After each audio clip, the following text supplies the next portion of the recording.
Can you make sure the volume is up? You can go all the way to 40. A little bit further, about there. Keep going. Yeah. I got you. Good morning, everybody. Good morning. Awesome. Welcome. I didn't see, I only saw a head, so I was thinking, who is that? Two new faces. Where's Kelly? Right there. That's awesome. Hey, I'm excited about this morning for several reasons, but most of all,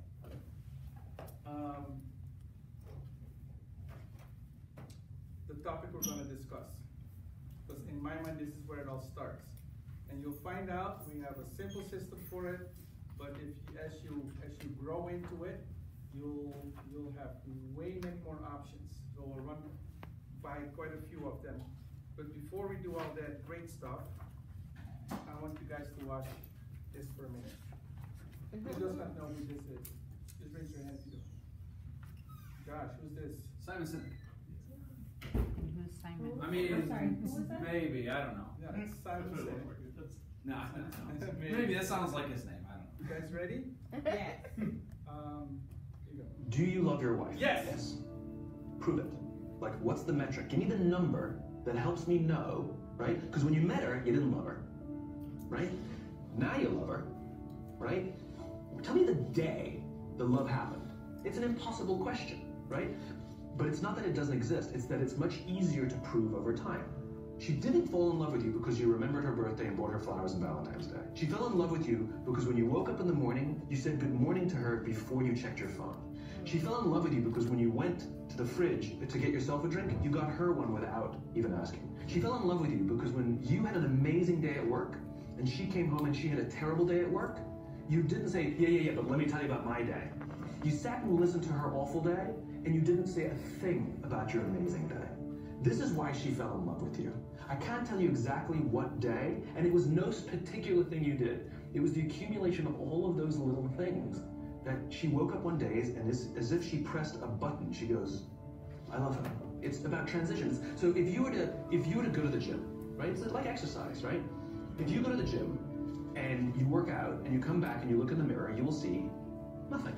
And if you go to the gym the next day and you come back and you look in the mirror, you will see nothing. So clearly there's no results, can't be measured, it must not be effective. So we quit, right? Or if you fundamentally believe that this is the right course of action and you stick with it, like in a relationship, I bought her flowers and I wished her happy birthday, and she doesn't love me. Clearly I'll give up. You know, that's not what happens. If you believe there's something there, you commit yourself to an act of service. You commit yourself to the regime, the exercise.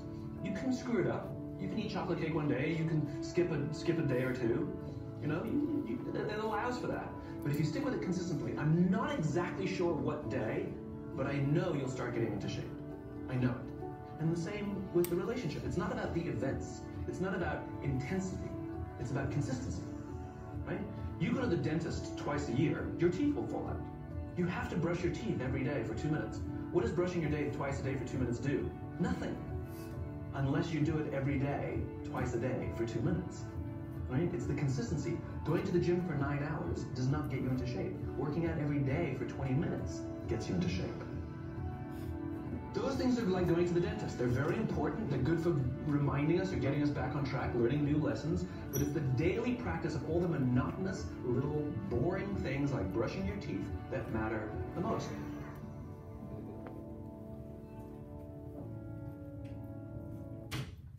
So what did he talk about? Consistency. Consistency. We talk about it a lot, right? But it's kind of nice to hear it from a different perspective. You guys are in luck because I gotta go look it up real quick. But one of my best friends in the Netherlands, my wife knows, is a Dentist. What was that guy's name again? Simon Sinek. Simon Sinek. S-Y-N-E-K.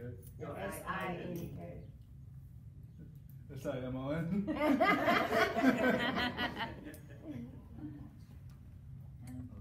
He posts a lot of stuff, but this one was pretty amazing.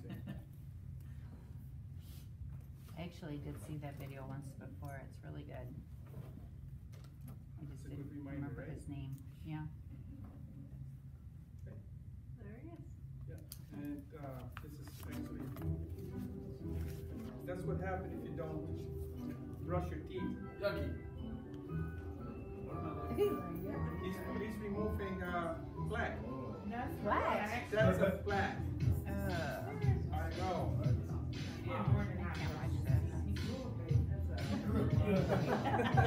Sorry, I had to share that. So that's what consistency does to your business. You just rot out. If you don't, no, you rot out. I mean, after he's done, oh, it's still playing. Oh, it's gross. Those teeth are completely rotten underneath that plaque. I gotta close this window because it's grossing me out each time I see it. Look at that. Let's just look at Josh. Right, that's So it's about consistency, and you know what? The people that are the most consistent in this business are the ones that are the most successful in this business. You can look at my own business with my wife or other people's, and you can, if you know the business, if I call Ian, he'll tell you in 1 second, bam, that's what's wrong with your business. Because I don't care how good you are at the skills, if I don't recruit, will I grow my business? No. Right? Whatever the reason is that I'm not recruiting, I'm leaving that out of it. If I'm not recruiting, I'm not gonna grow, right?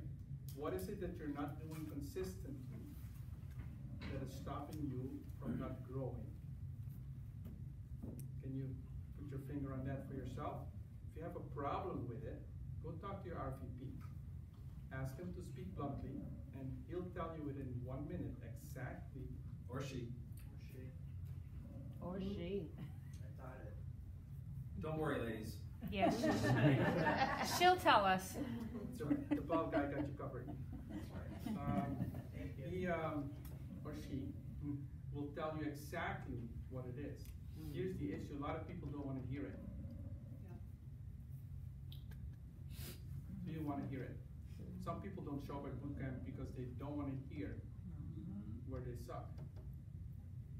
Some people don't show up at boot camp because they don't want to face the music. Oh, Josh, you can't do that here. I wasn't doing anything. I wasn't doing anything. I just thought she had eyelashes. So,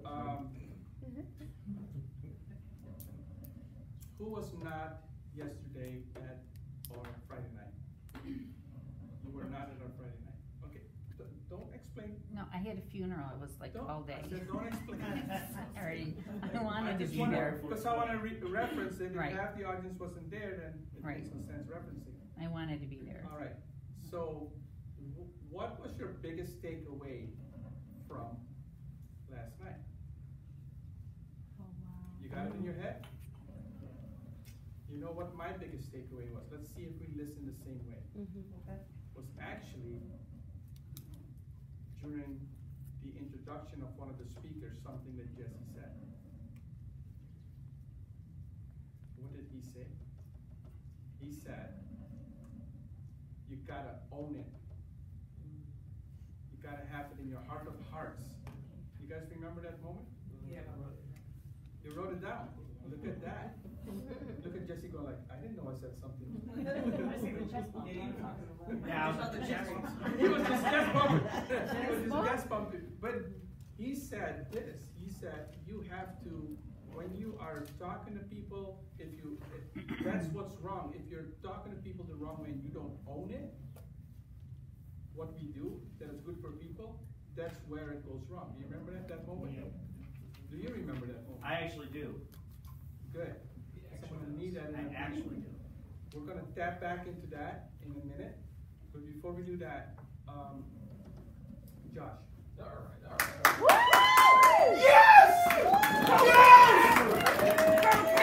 Jesse, on it right now. It's awesome. Oh my goodness. I gotta tell you, man. Jesse and I have way too much fun, probably more fun than we should sometimes. Up there, we're high-fiving people, and we're purposely giving them the zing, man. I'm like, oh yeah, they're gonna come off the stage knowing they just got high-fived. It backfired because we're doing it a lot more. So it's our hand over and over and over again. There it is, baby. Giving them the zing. That hurts sometimes. So I want to talk to you guys about owning it. I think that's an important thing. So like when you're recruiting somebody, has anybody ever gotten this before? Well, do I have to find my own people? Yeah. Oh, yeah. Right? What does that mentality tell you? Lack.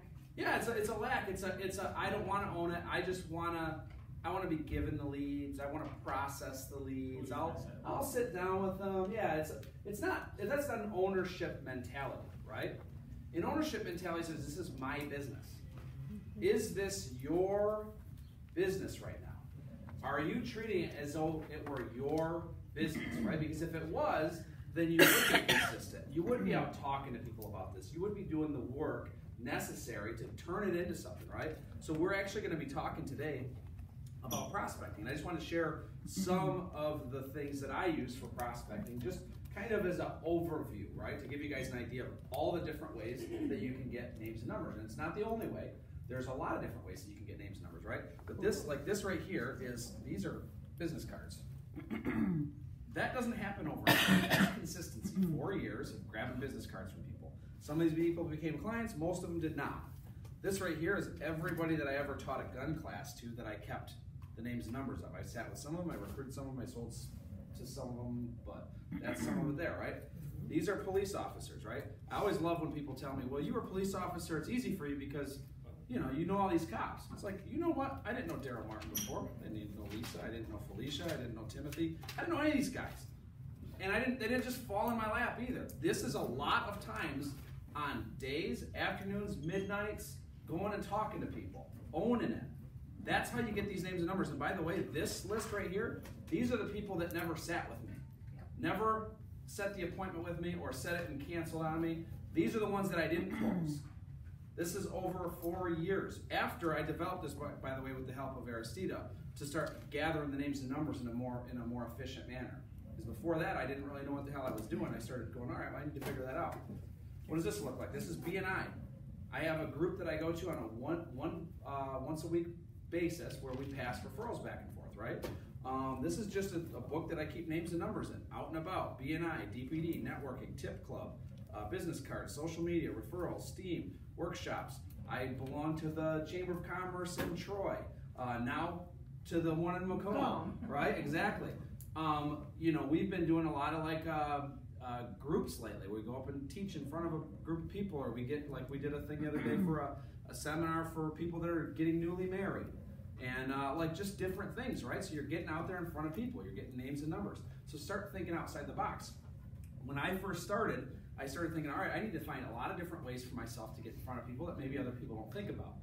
So I thought about my previous experience. So when I ran my gun business before, I wanted to open up a shooting range, was one of my goals. And I didn't really know anything about business, so I seeked out ways to run a business, right? I said, all right, well, I have to figure this out. So I found a thing through Oakland County that was free that would teach you about market, the area in the market, and if it was a good place to actually put a business and how to do research on it, that sort of thing.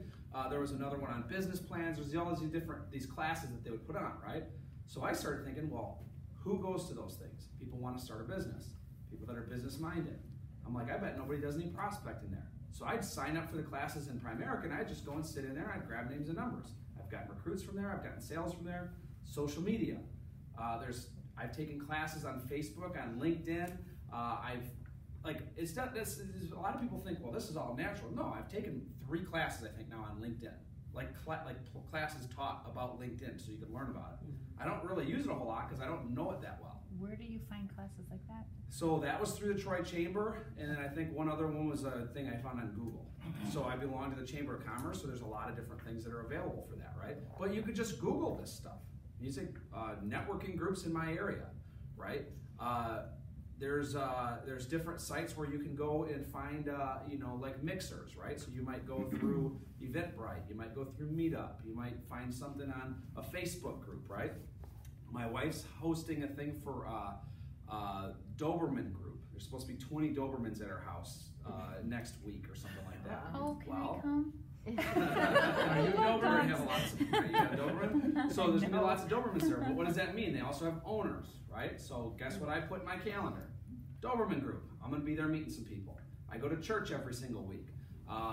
At church, I'm not there to prospect, but you start meeting people, right?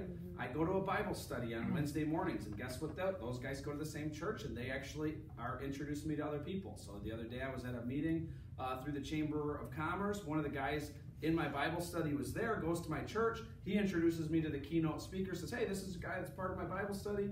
He goes to the church. The guy goes, oh, I go to the church at the same time. I thought I recognized you. Grabbed his number. Now we have an actual connection. It's not just, right? But that doesn't happen by accident. You got to go out and make real connections with people, right? So Cindy's doing an awesome job of this right now. She's getting out there and she's really making some things happen. When Cindy learns how to close, like really learns how to close, all right? Cindy's, so this is, and I'm gonna call you out real quick, Cindy. So she's the person that, she goes there and she goes, wow, this is really terrible what you have here. We need to get together and get this taken care of. And it's like, we're together. Let's do it, you know? Let's do it right now. But it's just that like killer mindset. Let's get this done, right? We need to get together and fix this for you, right? If you start getting in front of people and then you put that piece together, now all of a sudden business starts to happen, right? And then what do? You ask a recruiting question afterwards. And then what does a recruit do? They bring you into a new market. Yeah. It's a self-fulfilling kind of a deal, but you got to get that machine going.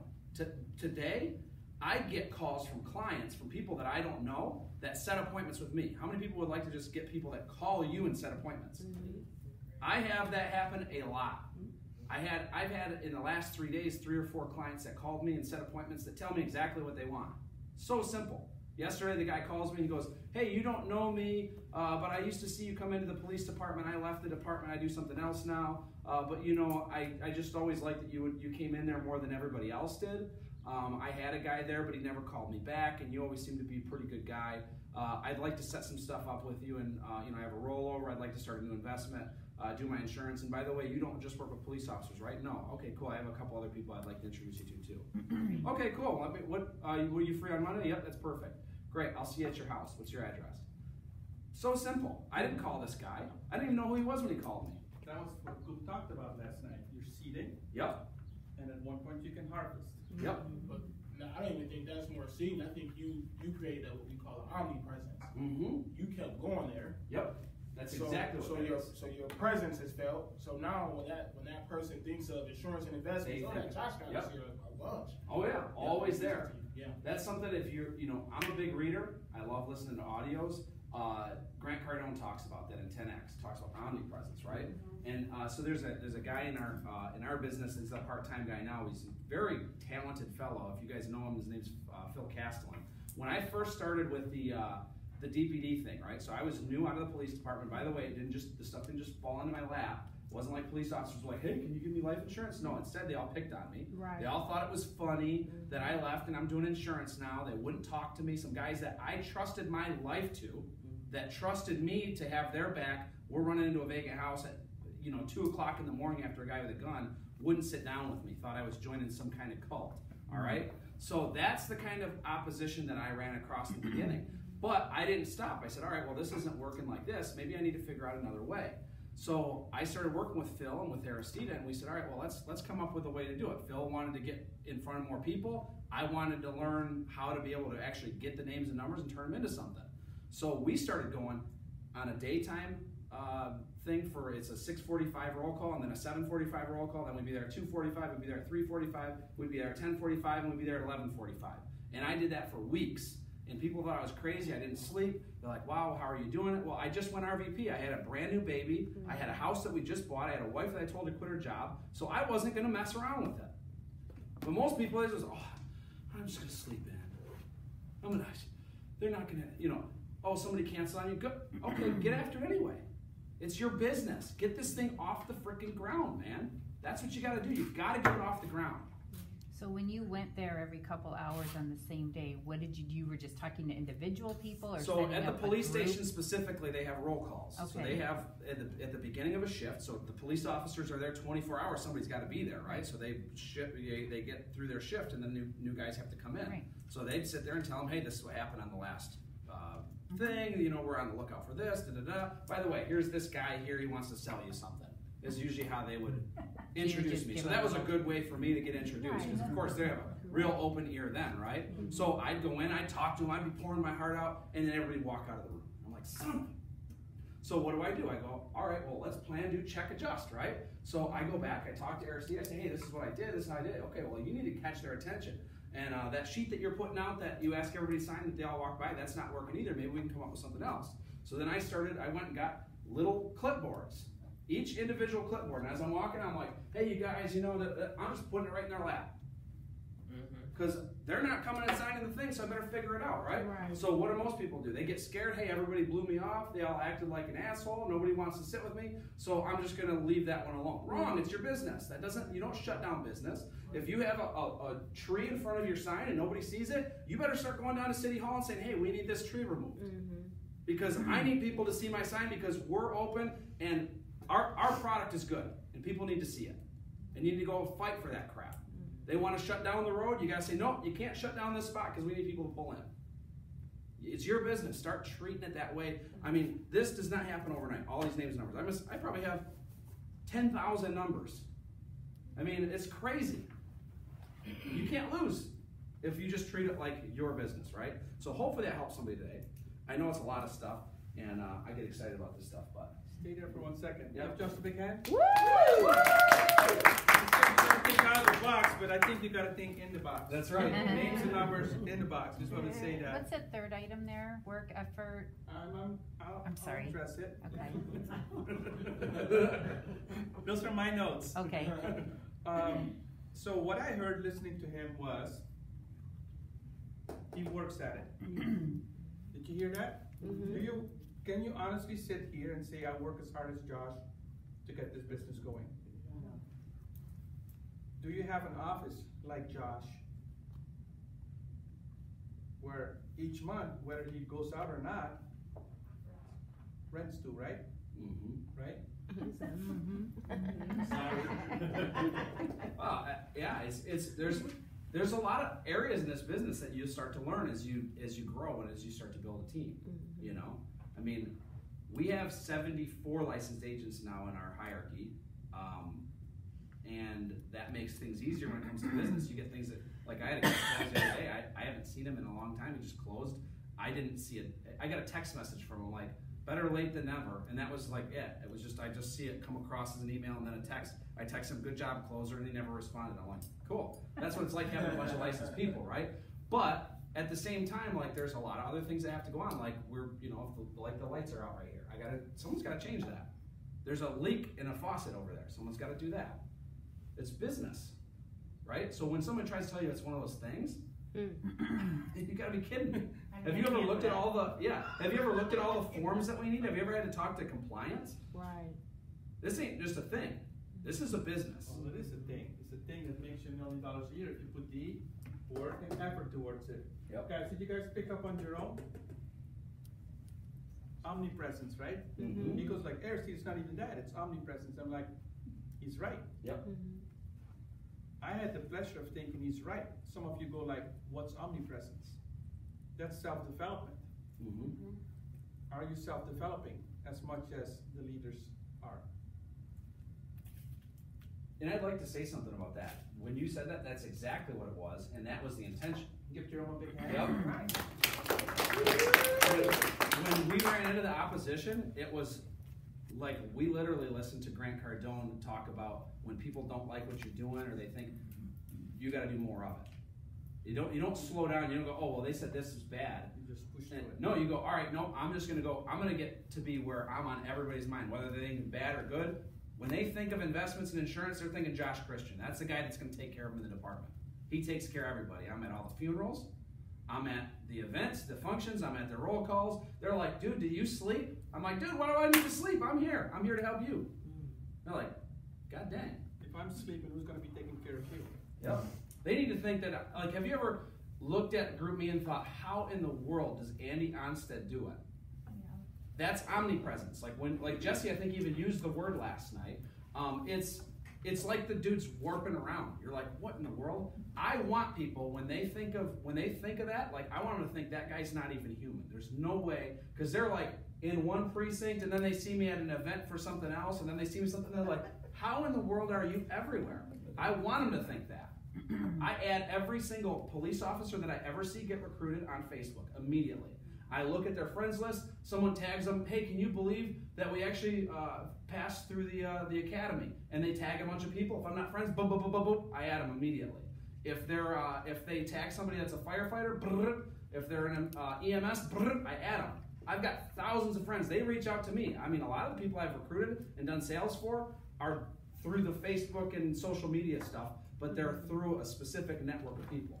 But that's what I want to look omnipresent. People, I can't tell you how many times I've walked into a precinct and says, man, you seem to be traveling all the time, man. I'm like, I don't even know who this person is. But they see me on Facebook. Good. Yep.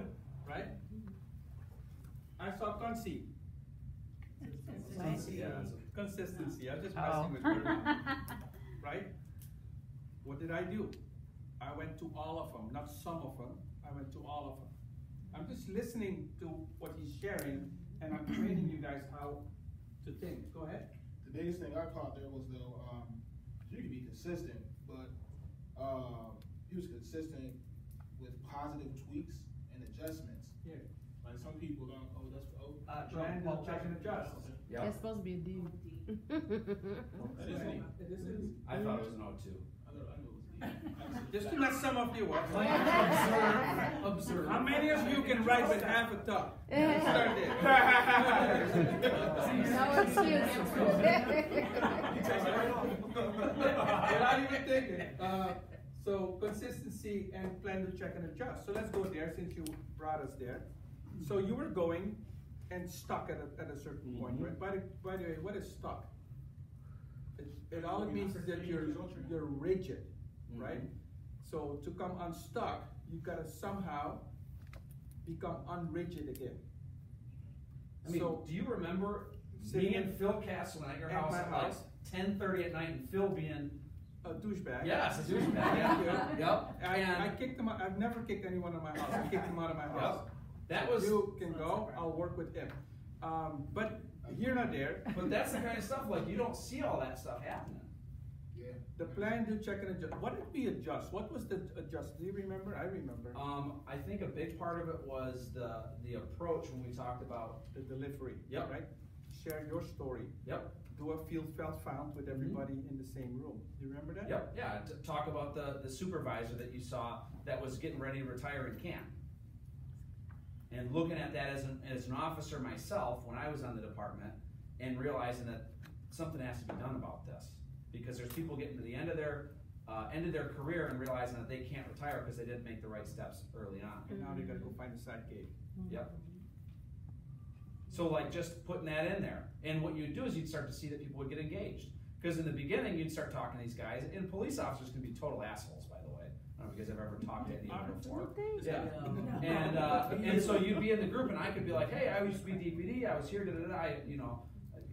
thousands of felony arrests and all these cases closed, I don't care. You know what I mean? They'd just be like, yep, just here to sell me something just like everybody else. So I'd call them on their BS. Hey, listen, I've been in your seat before and I've had guys come in and try to sell me something and I know what you're thinking right now. No. Bam. Oh, Yep. wait, I got their attention. And then Right. the second thing was I was talking to my sergeant. Yep. And he was 55, and I was like, my growth path is gonna be, one day I'm gonna be a sergeant. And I asked him, so how's retirement looking for you? And what did he say? He said, not so great. I'm actually just picking up a part-time business to be able to provide for my family now, so I'm not even saving for later. And that's when I realized I don't wanna be in that seat. So, and at that point now, you see how you guys are listening?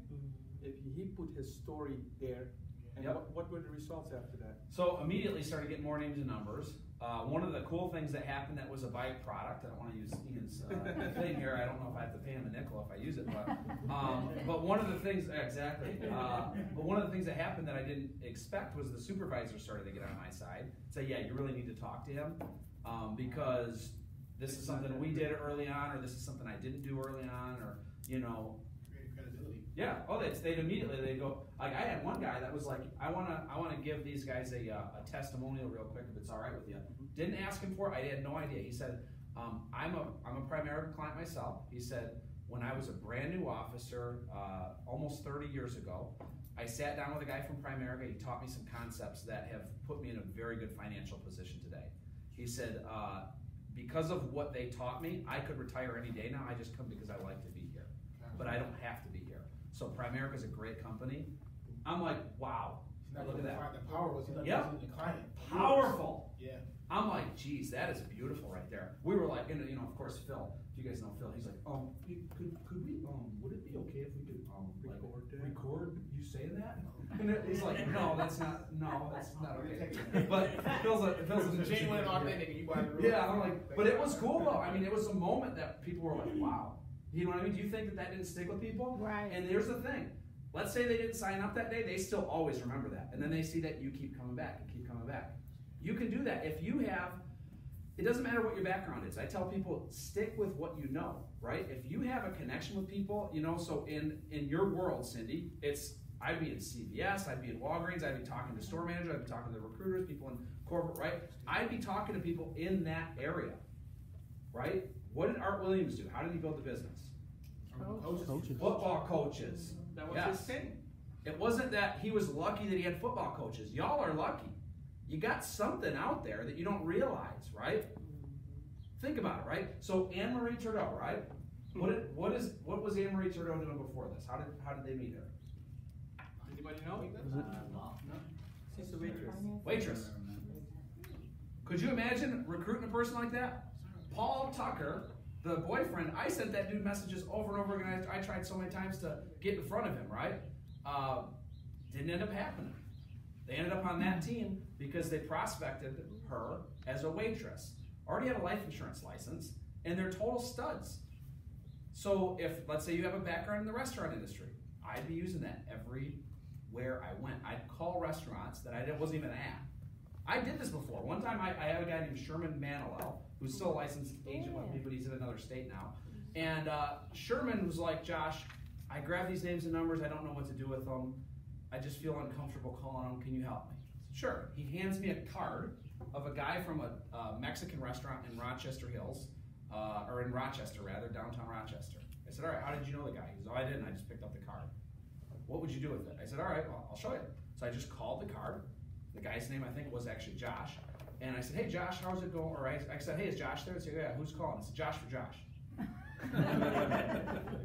Okay, 1 second. The guy gets on the phone. I said, hey, how's it going? Hey, listen, I picked up your card in the restaurant the other day. You guys have an awesome establishment there. How long have you been working there for? Well, I've been here for 6 months or whatever. Oh, no kidding. You're already a manager. Yeah, well, I manage another location. Da, da, da, da. Wow, really? Do you plan on doing that forever, or you keep your options open? Well, I keep my options open. Okay, cool. Well, the reason I ask is I'm in management recruiting, and I'm looking for people like you. I don't know if you'd be open to it, but let's set a time where we can grab a cup of coffee. What time do you get off of work today, or would tomorrow be better? It's literally like almost the same script. You just tweak it to that industry, right? I sat down with him. Didn't end up recruiting him. In fact, I got to go back and probably talk to that guy again because I was pretty new at the time. But I mean, how hard is that? It's a card at a, you ever been into a Olive Garden where you walk in and they have the cards of all the, they just pick it up and call it. Right. Oh yeah. Sarah get like all annoyed with me. I'm like reaching into those cards, I heard some, I actually heard this before. Check this out. So Lisa Dwyer, she's genius with this. She actually puts those fishbowl things in places. Yep. She tells them, hey, I'll pay for a gift card or whatever. They lift it and then you get, what a genius thing to do. People come in and they're giving her her numbers.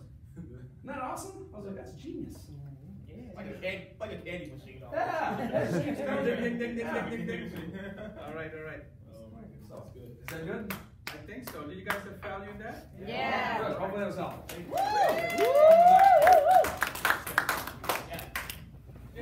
Yep, we saw that already. So today, funny enough, that whole bit worked really well with our topic for today. You guys agree? So prospecting. One last thing. Don't shy from the ownership. This stuff, that's what this is. Don't shy from it. Own it. Correct. I have a question, if you don't mind. Do you have a minute? Yes. So when you were collecting everybody's names at roll call or wherever else you went, did you just call them up like you did the manager, or did you develop Depends a on relationship? where I got the name and number. So the police officers, this is how I would do it. So say that I'm calling Mabel and she's a police officer. I went in there, I talked to him about the market, whatever I talked about, right? So I call her up and say, hey, Officer Abrahams, right? Mm-hmm. Yep, hey, this is Josh Christian. I stopped in there the other day. You remember me? I was talking to you about investments and stuff. You that bald guy? Yep, that's me. Okay.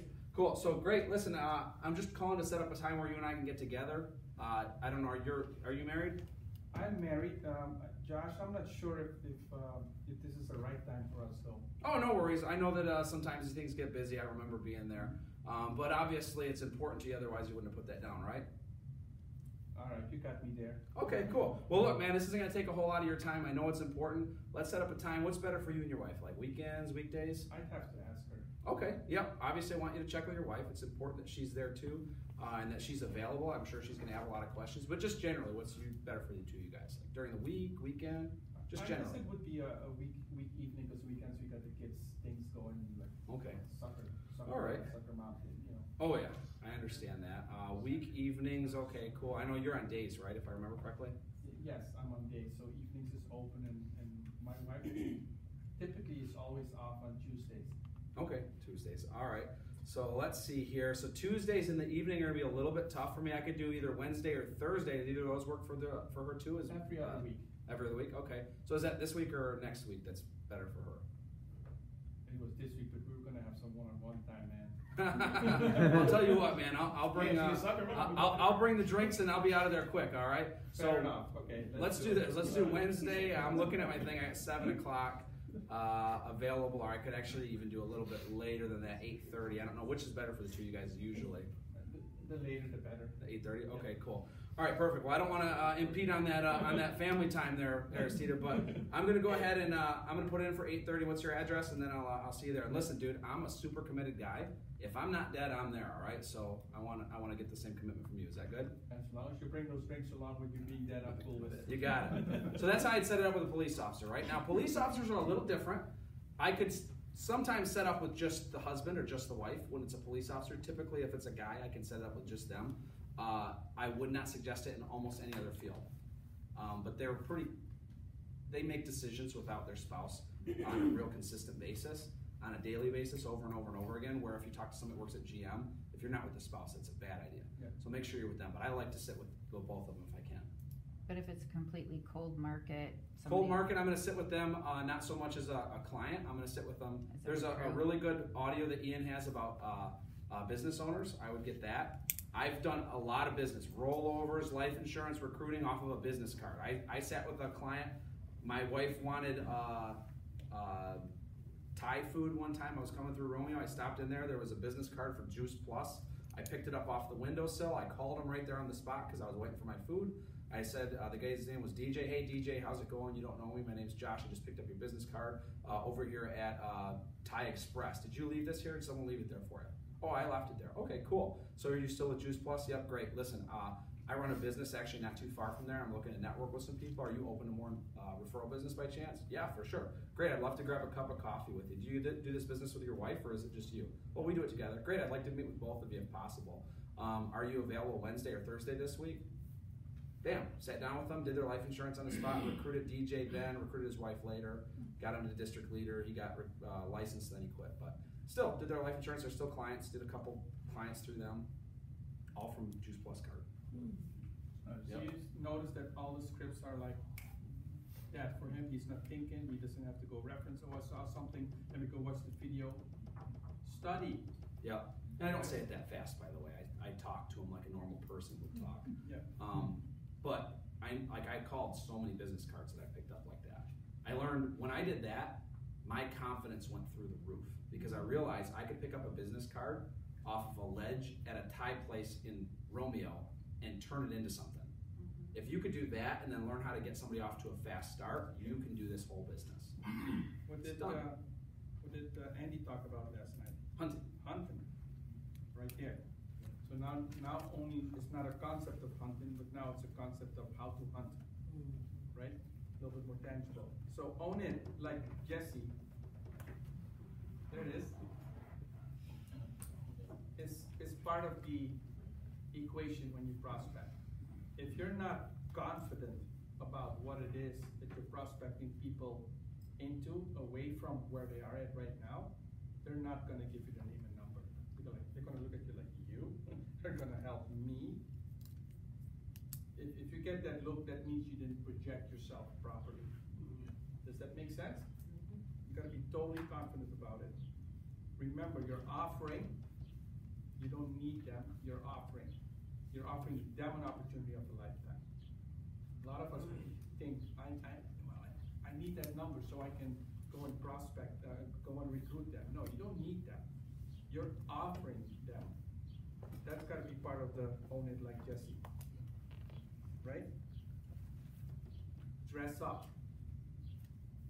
It's not a deal breaker. I've literally gotten good names and numbers wearing my contractor scrummies, I'm gonna call them, right? Pants with holes and paint all over them. But the owning part with me is so solid that I say, hey, my wife got me doing my honey-do list, you know how that goes, right? But, and then, so that excused my attire, and then bam, I can go ahead and, you okay? Jeremy, yeah. Yeah. Your one eye was going a little bit. I've heard him this morning. And you killed him this morning, okay. Yeah. Just making sure you're okay and not having a. No, but I like the whole honeydew thing, Okay. because sometimes I'm not always dressed to the Yeah. nines with, Doing the honey-do list. suit. Give it a reason, and they go, yeah, crap, I'm stuck. That's why I'm here, right? You run them into it in a. Can I say something about that? Also, being younger, I think most of the time you need to be dressed up if you're gonna be out and about Dress for prospecting. success, right? Yeah, especially as younger individuals. All right? And read the situation. What do I mean with that? If it's super busy, don't be lengthy in your script. But if it's super slow, you can be a little bit more lengthy in your approach. If you're the only person sitting in the restaurant, and then you can have a conversation with that waiter before you go for the juggler. If you wanna. You should have already too. If you got a waiter, you should have developed a relationship with her over the course of you being there. Correct, but if it's very empty, you can literally say, hey, you can just engage in conversation, you can form them right there. Right? Get to know a lot about them. And at that point, it won't be hard to get the name and number. So those are the prerequisites. You guys got it? Yeah. All right. So, the script is what? Let's see, just pulled out of the Alex. You're sitting. I'm sitting. Yeah. You're being served by Jerome. You be the waiter who's gonna prospect you. Yep. Just creating a situation. Okay. So I want to see mastering of script, because this is something we've been beating to death. I'm not gonna give you the whole script. I want to see if he has the script. So get his name and number. All right. what am I doing? You just said it there. Serving it, yes. So am I taking his order? Yeah. Or this is at the end of this. It doesn't matter. It's just how he's gonna get the Bring us number. food, Jerome. Come on, bring his food. He's hungry, Jerome. Jesus, you're not gonna get food like this. Thank you very much. Anything else you need? No, Looks good? yeah, everything looks awesome. Alright. Thanks for saying. Do you need to refill your water? Oh, dude, refill will be awesome. Alright. Awesome. Before you go, Yep. you've been working here. You seem like you're a pretty great guy. Oh, thank you. I appreciate it. You've been doing really well. Thanks. How long you been working here? A couple months. A couple months. Yeah, Like yeah. so far? Yeah, it's cool. Okay. Yeah. Well, do you keep your options open for other work? Heck yeah, bro. You do? Yeah. Okay. Well, when you bring that water back, you bring your number back with me. I'll get in contact with you. Yes, sir. That was good. Awesome. I'm sorry. That was good. Like, when you bring that water back, bring your number. I would have brought it back too. Yeah. Okay. Awesome, Aubrey. If somebody else bring it back. All right. That was good. So, all right. What did Alex do really well? Compliment. Really quick. He complimented him. A compliment? Was it the right type of compliment? I'm gonna go back on the Not compliment. really. Not really. Okay. So we'll address that in a minute. What else did Alex do really well? Come on, Jesse, I know you wanna say it. He got his water. Son of a gun. I don't know if it was like nervousness or just confidence. Like, hey, so when you bring that water back, just bring your number back. Oh. Like in my sense, like that could be a confidence. That could be a confidence. Yeah, that's Hey, great. Never bring it back. So, He ain't never did. He quit. He quit to ghost me, dude. He ain't bringing the water. All right, what could Alex have improved on? I want to go through a lot of these. I'm going to keep the doing well really short, okay? Look at how many hands go up. I'm going to start with Tara. Looking at the waiter, being really present, connecting with him versus looking down here. Next. You need to dig deeper very quickly. So how long have you been working here? Do you plan, Next. Yeah. Josh. Yeah, just a quick tip, when they answer, no matter how long the length of time is, if they've been there 6 months or a year or 10 years, you go, really? You gotta make them think for a second there. It's a good way to get them more engaged. And also, this is gonna come across a little weird, but I would be careful. You wanna make it seem like you're a business owner, not like you're trying to pick them up. Yeah. And it kinda came across. And that's where the whole that's why I chuckled so hard when he said, go bring your number back. I'm like, what am I getting a number for what? Yeah. All right, And thank you. I think it's just because we missed that one line, that do you plan on working here forever? It was just right to the, do you keep your options open? And what? Correct. Jerome? yeah. So as far as somebody said something about the compliment, you need to compliment me about my service if it was good. Yeah. I was just gonna compliment, hey, you're a really sharp guy. Listen, I run a financial firm in Rochester Hills. I'm looking for sharp people just like you. Do you keep your work options open? Generally, just generally. Best compliment you can give someone, are you the manager here? Or are you the supervisor here? What happens is they get a little instant boost. If they are awesome, I can tell it's the compliment. If they say, no, I'm not, man, you should be. It's an instant compliment. You don't have to think about it, it always works. Especially if you don't have a lot of time. It's a great way to have the compliment delivered. You don't have to think about it, right? You? Verbal viruses. Do you know what yours is? Kelly does. So could lead into not being confident in your space. So just be mindful. I learned something new today. Verbal virus, that's right. Yes. I love that, yeah, Right. that's good. I never heard that before either. Thank you. Anybody else? Give Alex a big hand. Good job. Jerome. Kelly, can you serve him? Serve it up. Do you want your food now, or am I bringing the check? All right, so are you gonna be all set for today, sir? Yes, ma'am. Awesome, I'm gonna drop this off for you, and I can take it up for you whenever you're ready. All right, thank you. Okay? And Kelly, real quick before you Yeah. take off. What's up? Question for you. Is this your full-time job? Yeah. Very good. You did an excellent job today. You were very efficient, very on time with our needs. We really appreciate it. Thanks, I appreciate that. No problem. Yeah. The reason I asked you that is because I run a business here in the area, and I'm looking for some Okay. people like yourself. Are you keeping your career options open, or you plan on doing this forever? I don't plan on doing this forever. What is it that you do? Hey, that's a great question. I pretty much show people how to make and save money on different things. So, Okay. yeah, I'd love to invite you into my office and show you more. You had a good contact number I can reach you at? I'll write it down here on the receipt. Yeah, for sure. Yeah. 586-291-4682. 4682. Okay. When's a good day and time to call you? You know, I'm here, pretty much Thursday through Sunday, so Monday and Tuesday are my day off, so All right. pretty much any time during those. I mean, I do like to sleep in, so not, before like 8. All right, I got you. So I'll reach out to you then, and we'll have you Awesome, come well, in. thanks. Hey, I'm glad Thank to you so meet much. you. Good to meet you too.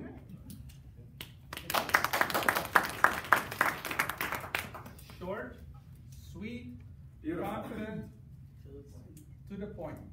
No BSing. Good compliment received, business is being done. Right? The trick is to read the situation. I said that on the screen, right? And he read the situation, he knew her name, but Don't go, hey girl, come here. It's already not gonna work. You see that?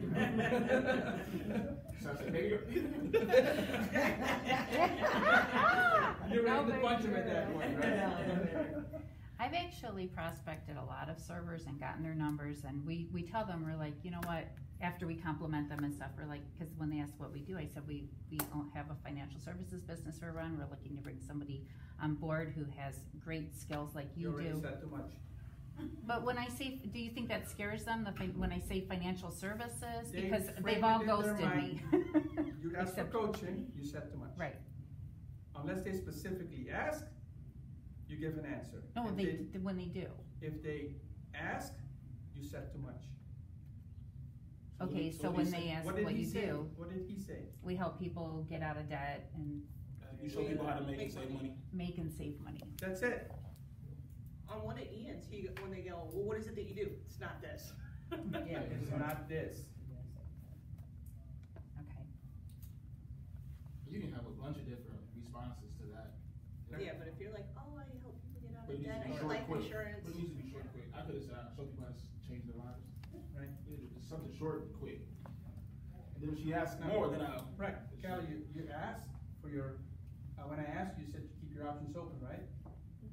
Awesome, we'll chat about that. I just played tennis with it. That's why I got your number. And that's why I get the number at the end so I can leave, so I don't get a bunch of questions. Right. I never I get always it make while I'm sure there. you do. So like as soon as I sit down to get my meal, I don't ask for a number. I'll develop that rapport, that relationship over time, and as I'm leaving, I get the number. So I That's don't why get he a bunch asked of for the questions. check, and that's when that conversation happened. Now read the situation. If you're in there, it's getting busier and busier, more than likely, at the end you won't have time, so then do it mid-meal, as you ask for more ketchup, or mayonnaise, or whatever it is. Does that make sense? Yeah. Read the situation, and trust your gut. Why would I want to be working with this person? I need to be genuine too, by the way. Yes, why do I want to be working with, what is it about this person that I want their number? And if that is your compliment. I noticed that you were XYZ. So if you genuinely are surfing, you will see that. Josh? The girl this morning, did you grab her number? No. Why? Right, so she was really not, there wasn't anything to compliment her on. She was very short with us, no thank yous, whatever, but if you're noticing people doing that, that means they probably care, and they have some type of personality, they have people skills, right? But like that girl, you don't have to hire everybody, right? I mean, it's pretty tough to compliment. How many times did you come to our table this morning? 3 or 4, I think. 3 or 4 times. How many times did you watch me just make a conscious effort not to say something? You wanted to say something. In fact, he said he was going to, and I was like, please don't. She walked over early in the I said, first thing. good morning. She gives us the thing. She goes, and she's about to walk away. I said, good morning. She goes, morning. I'm like, that's not starting right with me. Yeah. Right? I come here to spend money. I want to feel special, welcome. But maybe it wasn't a one moment thing that she was, her mind on something else. No, the whole surface was like that. I'm like, yep. I told Josh I've walked away from places for less. Yep. My money is green, and my money pays your salary. That's how I look at it. My tip especially is gonna be really good or not good at all because of that. So I've heard time and time again though, people said don't judge a book by its cover. You might get bad service, but you don't know if they're miserable in their job, in their. Yeah, so I mean, and that does happen. But you gotta feel it out. I mean, I choose who I'm gonna work with. I'm not judging a book by their cover, but if that's me personally. She picked the wrong day to be like that. So there's lots of people. So what did I say at the very end as we're talking outside? I said I'm gonna give her another shot next week because maybe it's just a one-day thing. That's how I am. But if I consistently get that service from that same lady the same way, I'm just gonna say, hey, if you don't mind, can you send somebody else to wait to our table? Or where should I sit not to be served by you? And Mabel hates me for this, but that's how I feel. You know, I got a I wanna be happy all the time. Yeah. Let me put it that way. Everybody wants to be happy all the time. Or see, sometimes you need to start with a smile. Hey, let me hand you a smile. Wow, it's a beautiful day outside. Compliment the weather. You can't compliment Josh, did I guys have multiple times? He said, "Oh, good morning." So what? How was your day today? So as the prospector, you're trying to reel that person in, and she wasn't. She was not receptive. I do my best first. I will start a conversation, waiting in line with the people around. You can ask my wife, but all I want is to be happy all the time. I usually joke around with people like that. If I have a server that's like that, I'll say, God, what happened to them? That's gonna be that's gonna be Let's do one more. Gally, you said? That is good though. That's a good way to be able to reel that in and find out what's going on. Yep.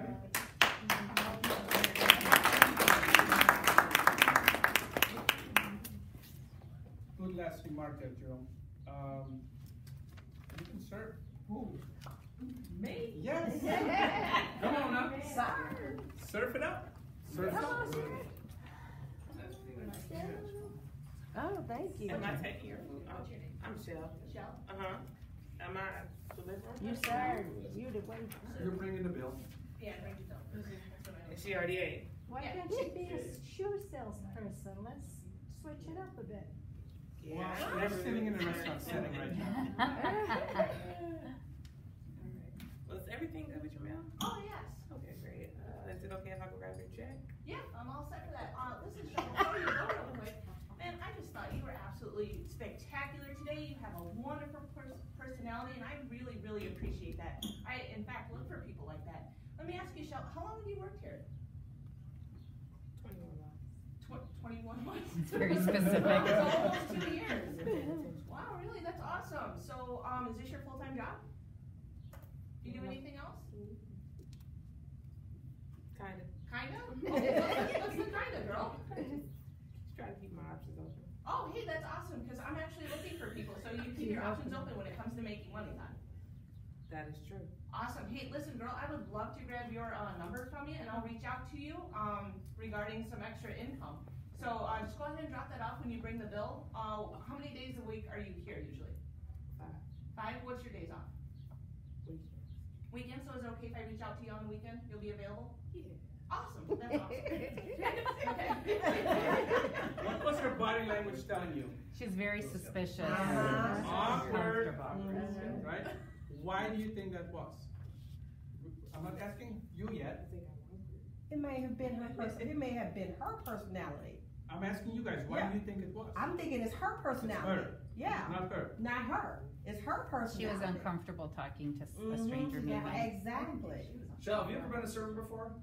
I'm great at customer service for a few years. So no. So no. You really want to know? A smoothie shop, cafe, and a sandwich/pizza restaurant. Oh, cool. So not a server though. No, not a waitress. Like bring it to your table. Okay. You said you were off weekends. I was like, oh. Yeah. You don't take weekends off. They're off weekends. Maybe there's specific reasons. Yep. We don't know. So we don't have a lot of time. We're gonna have to jump on a call. So I want to finish this for just the full-timers in the group. We have to jump on a call. So I want to finish this. What could she have improved upon? Slow down. Slow down. What was one word she shouldn't have used the way she used it? Girl. Yep. Right? So waitresses talk to us like this. Yes, hon. Okay, hon. In the beginning, when I just moved to the US, I thought it was super offending because I'm not your hon, right? But that's how they talk because they think that's how you're gonna get to like them. But you don't talk to them like that. You're a business owner. Girl. Like guys do that sometimes with each other. Bro. Yeah, stay away from that. All right? Unless you're really their bro. Can you guys start dialing in? I'll Yep, begin in a second. What else? It was too long. Too long. Correct. You look away a lot. Yes. I look away from it. Yeah, Yes. when you were talking to her, you were looking all over the place. Here somewhere. Right there. Yeah. Like I don't know you what wasn't. Looking at my coffee. Yeah, Could you bring her coffee? That comes from not doing this a lot. Actually, I can prospect all the time. I felt like it was more like, I think it comes from not role playing a lot. It looked like you were, like when you speak, you might look at the crowd as you say, you're speaking to a group of people, and you got somebody on stage with you, you talk to that person, and you look at the crowd. That's what it looked like to me. Yeah, it felt kind of bit like, acting, like you were acting. Yes, that right on. That's what it felt like. So the compliment, I'm gonna go to the compliment. The compliment needs to be genuine, a real compliment. So I thought your compliment was kind of fake. You seemed like a I thought the compliment was good. She was complimenting her on her personality, although she didn't really show a great personality.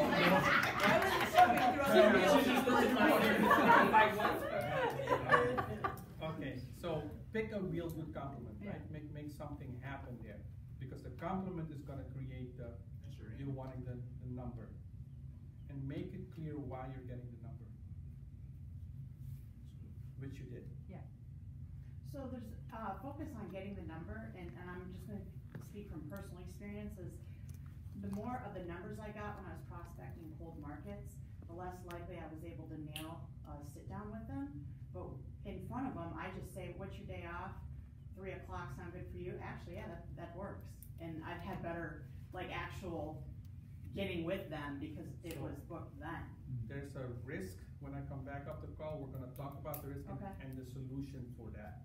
All right, so Jerome and I are gonna jump on the call. What I want you guys to do is pair up while we're on the call. Pair up and role play this back and forth a few times, and then report back to me how it went. So find a partner in the room and start doing the prospecting.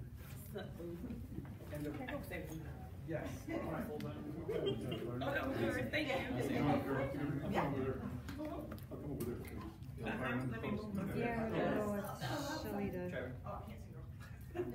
Sorry.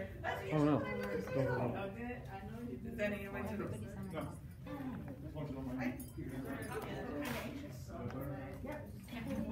You don't have a partner? Right here. We serving? Where we at?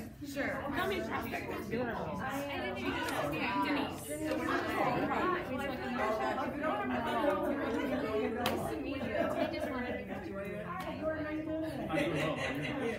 You will play me. Trevor? Yeah. How you doing, man? Somebody not have a partner. I get what you're saying. You got Wednesday? Yeah. Well, I just graduated. You ran into my wife the other day, Sarah. I don't remember. Can we do a?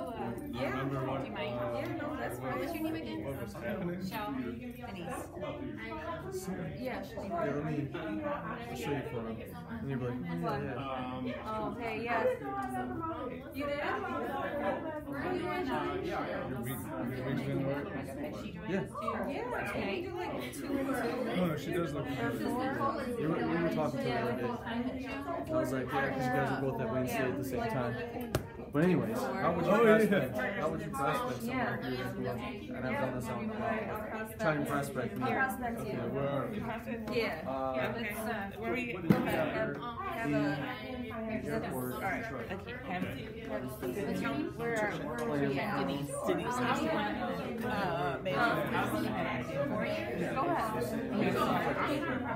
I am okay.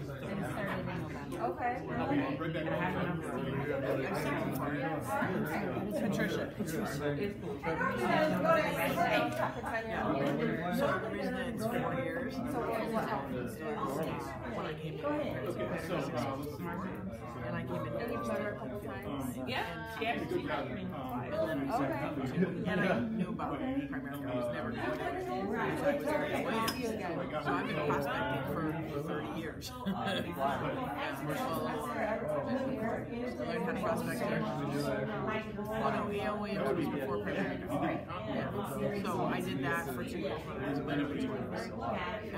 And then after that, people would say, well, we talked to you about it. I'm going to prospect. And I said, no, never. And I'm from Los Angeles. And then my parents passed away. I kept in charge of leadership program. And so every time I'd see her, she'd be like, she was all sparkly, and alive. And I was like, every time I saw her, I could smile. You just had a check. I could smile. Absolutely. And she would say, we should get together sometime. And so finally, after 4 or 5 times a year, okay, get your calendar out. We're going to get together. I said, not interested in Primerica. I said, I'm not interested in Primerica, but I'd love to get together and just have more positive people. Because there really wasn't so much my personality, probably, but it was very hard. So I met her for lunch. We had a 2-hour lunch. She never said, I said, don't talk to me about her. She never said anything. And towards the end, I went, so I was pregnant. And she didn't say anything about her. Thank you guys for help today. Yeah, so, but she probably asked things that should be in, I'm sure, her, she has told, What do you like formula? Maybe. We were just, there was a connection. We were just, we were just talking about all different kinds of things and having fun. So she probably did. And you've been with yeah, so I'm blessed. Probably 2 to 2.5 years. And I was doing stuff, but then I kind of,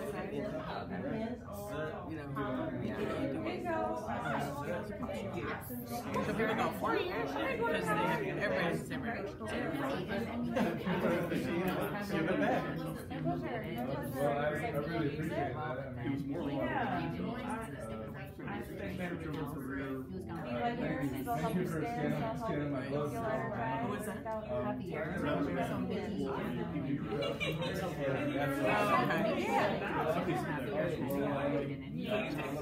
Yeah, I took it. So I'm shopping.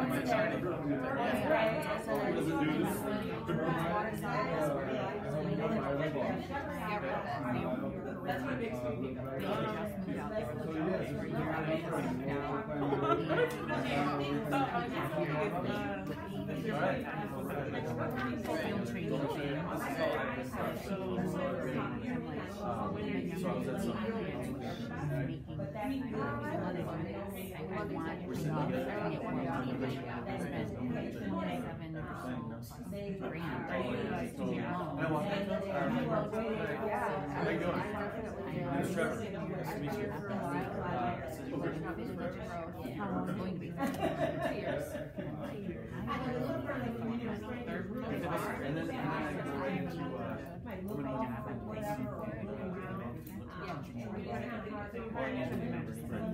Where do you live?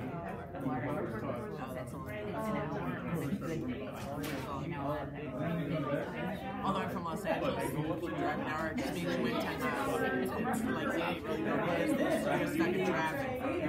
That's a short commute.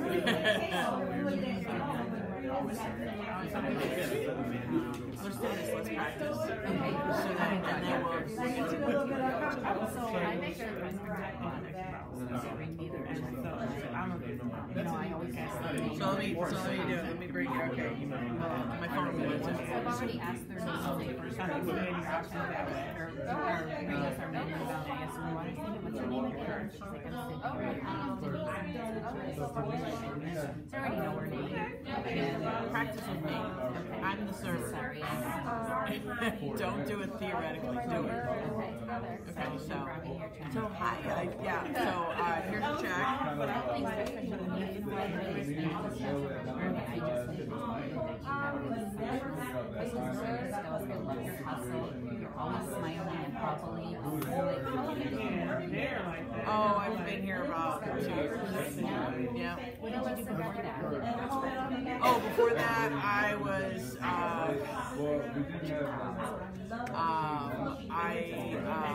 had my own business. If I make a bad, I was a real estate investor. Now I'm a waitress. I don't know, it's a little hard for me to. Am I still talking too much? Yeah, I don't ask people. I don't get into all that. Because they're working, they're wondering why you ask them. You don't answer why you're asking them. And there's no reason for you to ask them. Alright, so let's do it the other way around. Let me show you. Okay. Because I've been prospecting people since I was 23. 30 years. Okay, so,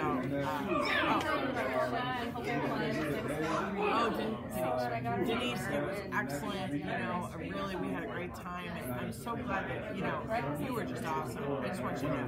You're just this bubbly personality. You're so great. You took care of really great people. You're great. I can talk. This is a new mouth. Sorry. Working it out. So, you know, Denise, you were just so great with us. And such a bubbly personality. You really took care of us. It's just such an important thing to have. So, let me ask you a question. Do you plan on working with the rest of your life in your Yeah. Okay. All right. Because I manage a business and I'm always looking for people who are outgoing, that take care of people, good personalities, really sharp.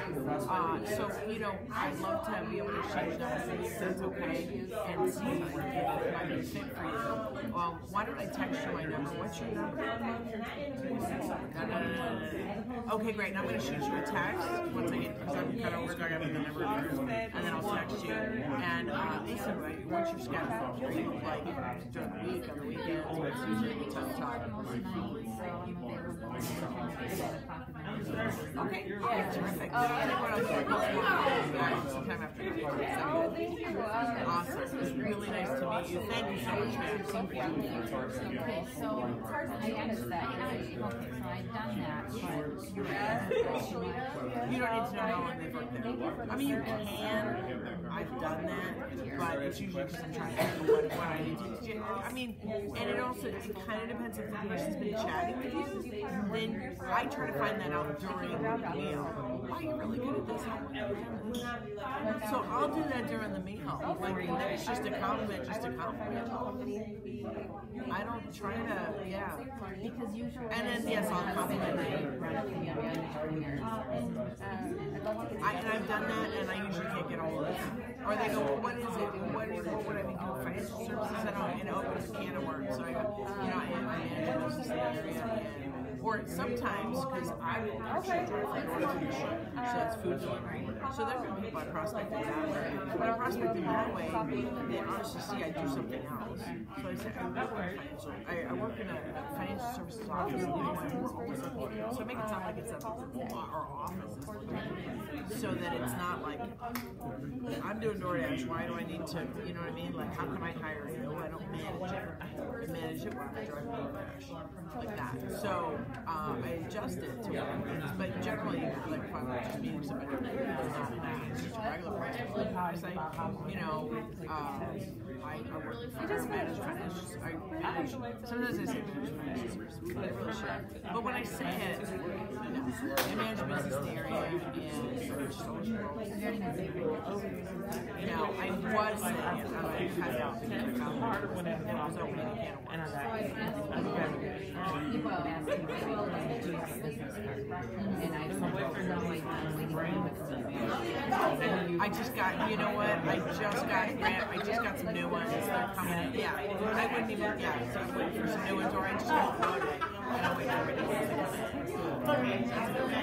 So, yeah, you can adjust it for the person. Alright, sorry, don't have a card out. Why don't let me text you my number? What's your number? Never as soon as I say, hey, we're as soon as I got it really depends. But when I say, if I say, you know, what's your number, write your number down. It's harder to get people. It's like, let me text you my number. Okay. I never get, and that's what Ian and I say, text you my number. Yeah. And I if they're gonna get to me, if they're gonna give me pushback at that point, then I can handle it as an objection. And say, well, why didn't you give me, let me text you my pushback.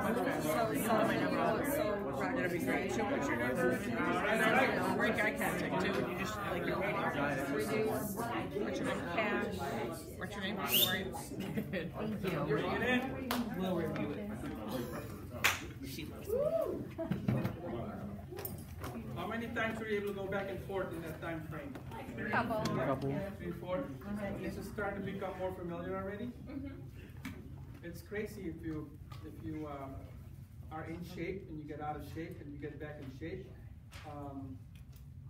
My son was sharing this with us, and I had to laugh really hard because he plays basketball how many hours each day? Countless. Like 6 to 8 hours each day. Even on school days, he just wants to do his homework, go to the rec center. And I'm so glad because he could be playing video games all day too, right? So he goes out there and we have to pick him up at night and like, who's going to pick him up? We pick paper rock and scissors, the whole thing. But here's the thing though, he got sick and he was out cold for 3 days. Yeah, he slept for 3 days. He just slept. He was sick, slept. He's not a whiny kid. That's awesome. He's got that after me. I have to say that out loud too. I don't whine when I'm sick. I'm that exception. Men typically are the babies. Anymore. Did you hear what she said? Yep. Mental toughness.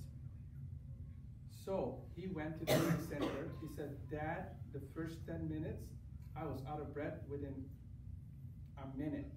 And you know what? About a half hour later, I started getting back, and by the time I was done, I wasn't tired anymore.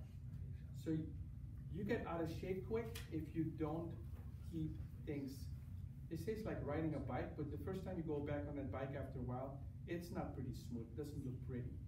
But then after 10 minutes, you start, oh yeah, I remember. And a half hour later, you can, hey, I can do the hands-free thing again. Make sense? So you gotta do this every day. If you do this every day, you get really, really, really good at it. You're laughing. No. So Josh and I, a couple months ago, did this where we were like, every Monday we're going to go out and prospect a ton of people, like 30 people apiece. And then throughout the week, we'll update each other. Specifically cold prospect. We set aside like 6 hours. And we're like, Monday, this is what we're doing.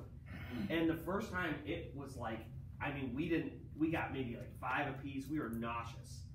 And then I don't know what it was, but like then we did it. And by the next week, we were driving down the road and there was a Comcast guy or something. yeah, it was like a UPS truck or something. I don't know. And Josh was like, that guy. I was like, pull up. And we pulled into the driveway next to him and I ran over to the truck and got his number. It's like, it's really quick once you get over it. But I'm telling you, it is. When you first start, it is nauseating to like talk to somebody. Correct. Because it's just so you'll get to the point where you'll start, it won't even have to be like, oh, this person has to be servicing me or a sales associate. You can be side by side with the person. I mean, literally, the dude was just parked to deliver a package, and we pulled in the driveway next to him, and I ran over to his truck and was like, hey, you do this, how long you been doing this? Do you plan on doing this forever? You keep your options. I keep my options. I'm like, can I grab your number? I run a business in the area. I'm always looking for hardworking people. If you're out this early, I want to talk to you. You read the situation. If you're out this early, that's reading the situation. And that's the compliment. You work hard, you get the compliment, you're done. Right? You gotta read the situation. So, I want to give you guys, since you're here, a little extra. And Josh and Jerome, I'm gonna look at you guys to help and bring experience and expertise into this one as well, okay? Yep.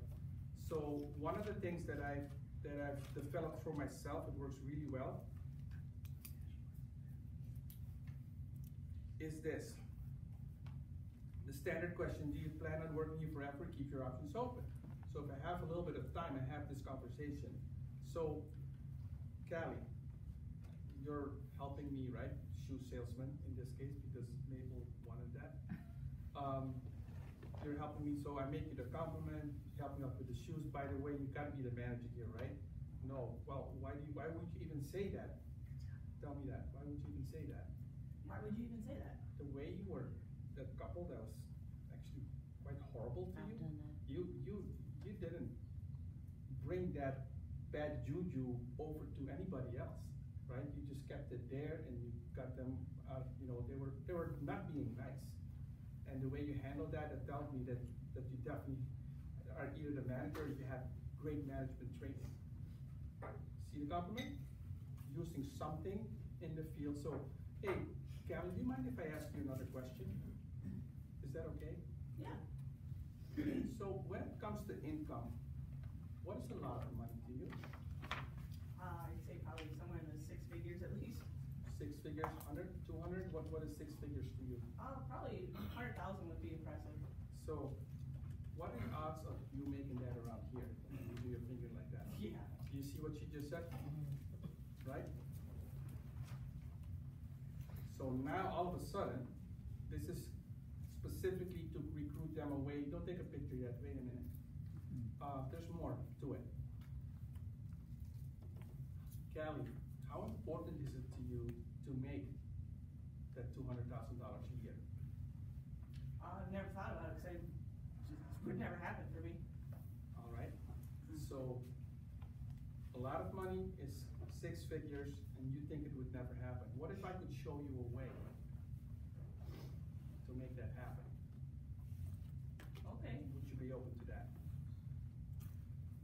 Give me your name and number, we'll chat about that. If they tell me, oh, they're about 8 months away from making that, I call them out. I said, I see a little bit of a disconnect about you being able to, you think you're gonna make 6 figures while you're working in the, I see a little bit of a disconnect. I just call them out. And then it clicks for them. He's right. There's no way that I can be making 6 figures if I keep doing this forever. So there's a need for an immediate change. And what if I'm that change?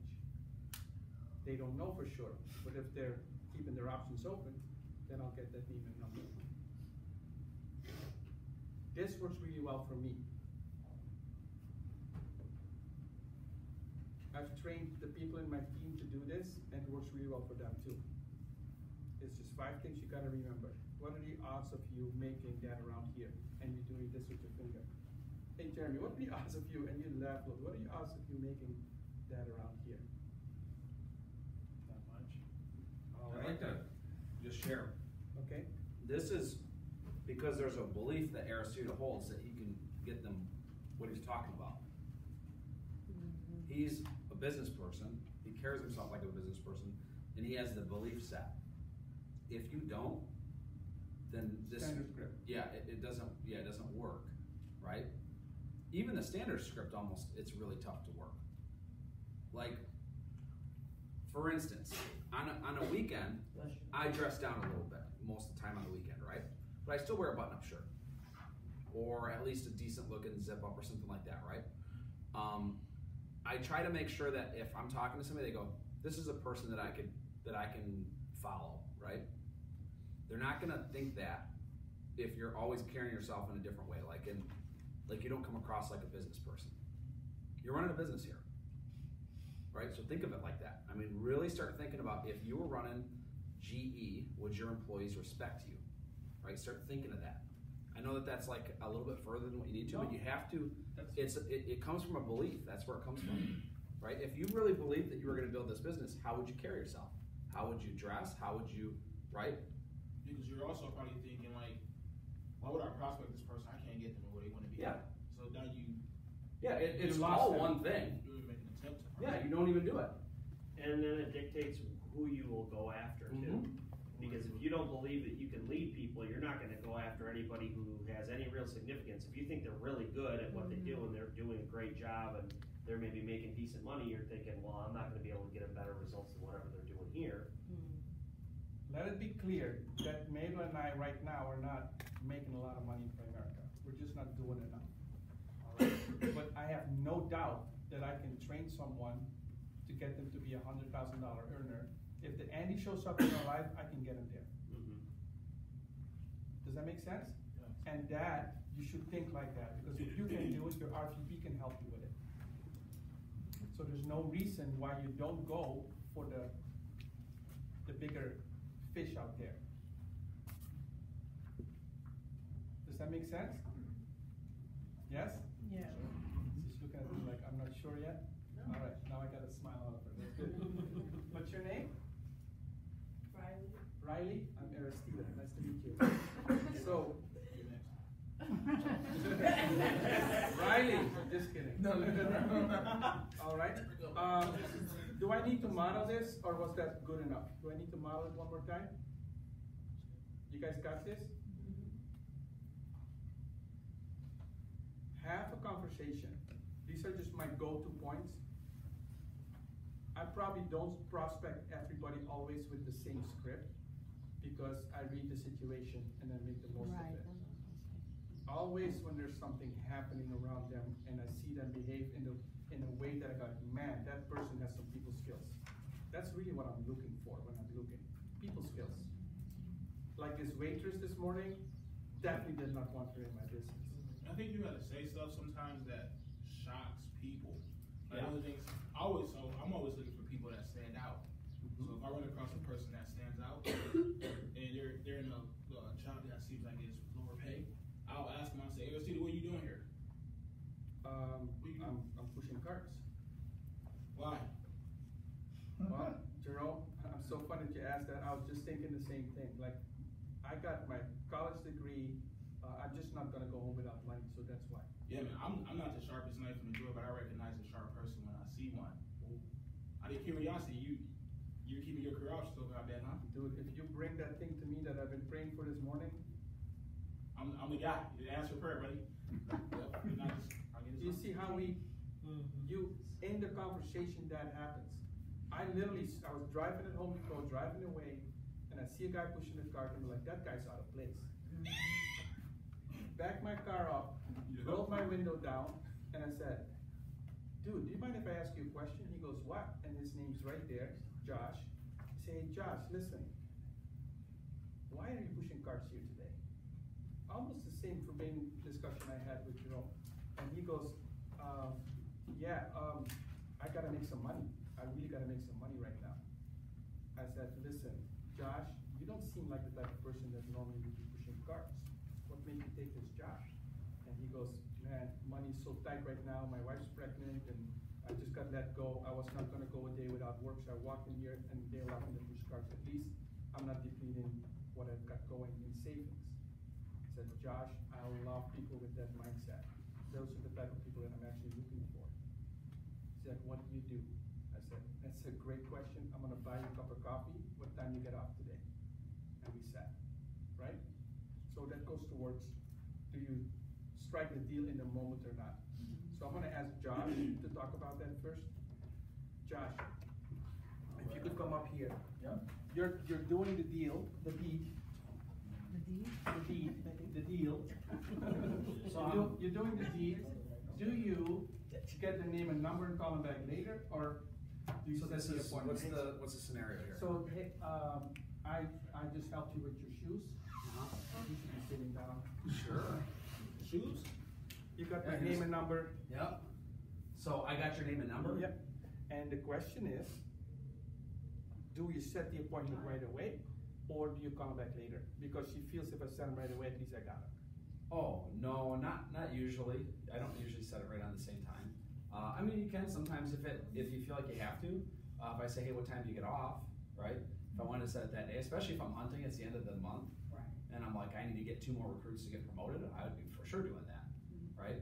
But most of the time I'd say, hey, Aristida, when would be a good time for me to get a hold of you outside of work? I know it's probably not a really good time for us to talk right now. No, on Tuesday mornings, I'm off, so that's when I try to do this type of stuff in. Okay, Tuesday mornings, what do you mean by morning, like 9, 10 a.m.? Yeah, before 1 o'clock. Okay, cool. Well, I'll tell you what, man, I will reach out to you Tuesday morning, and if it's not me, it's gonna be one of my recruiters, but you can expect a call from me, okay? Awesome. All right, buddy, I really gotta get going, but it was nice meeting you. Thanks. You know, so this needy. Yeah, exactly. Gotcha. Yep, or I might even say, all right, Tuesday morning, if I have some free time, I'm gonna go ahead and give you a call. If not, it'll probably be the following. But I'll for sure throw it down. I'm not gonna, yep. Or you can take the route of if he absolutely Josh. What time are you out of here is here tonight? And he'll tell me, I'll call him in to set up for Tuesday. Yep. So that time that he spends, if I call him on Tuesday, now I gotta push the appointment out further. I've gotten to the habit where I say, hey, give me your name and number. I say, I'm gonna text you right now, and my name is Aristide. I'm gonna put it in the text. Program it in the phone so at least you know who's calling you. Because if you're like me, if you see a phone call coming in from a stranger, you don't answer, right? So program it in. Hey, you're a person of integrity, right? Yes? Awesome. So program it in, like you said you were going to do, and then when I call you, you know to answer the phone. I don't text, so answer my call, okay? Okay. Yeah, there's intense in that moment, very intense. And because I'm intense, give me 1 second. And because I'm intense, they see I'm serious. Yeah. And because of that, they answer the phone. Because there's a fear of loss. Post-close. There's a fear of loss on their end. Right. This guy is somebody that can give me something. Correct. You gotta create that. And you have just a short time span to do that. Yeah, it shouldn't come across like you need them at all. Now, you could set the appointment. So you say Tuesday morning, and I might say, let's say that we're, right now I'm in Livonia, right? And I happen to meet him at a car, like one of those car places. I was going in there to buy a light bulb for a car, right? And he's really sharp behind the thing. I'm talking to him, I grab his name and number, and just before I leave, I say, by the way, when's a good time for me to get a hold of you? I mean, it seems like you probably work here a lot. Yeah, Tuesday mornings. Oh, no kidding, Tuesday mornings. So like earlier, like on the Tuesday, okay, well, I start at 1 o'clock on Tuesdays. So I'm part of a networking group not too far from here. We meet at a Coney Island on Tuesday mornings. So that's why you're here then. Yep, exactly. Would you be able to meet, like say this next Tuesday here, say 8 or 9 a.m.? Rather do 9. 9 a.m.? Yeah, okay. I gotta get the kids to school and then I can. Okay, yeah, that makes sense. I can do that. So 9 a.m. next Tuesday would probably work for you? Perfect. All right, I'll tell you what, this is what I'm gonna do. I'm gonna call you just to confirm this in a little bit, but if you could, make a mental note of that, and if you could just even put it in your calendar right now, because I would really like to meet with you. See, I think you could do a lot more than what you're doing here. Okay, I'm open to that. All right, buddy, I'm gonna shoot you over a text message as soon as I leave, all right, but I'll see you on Tuesday. What did you guys notice about his handshake? Hand on top. Hand on top, what else did you notice? Yeah.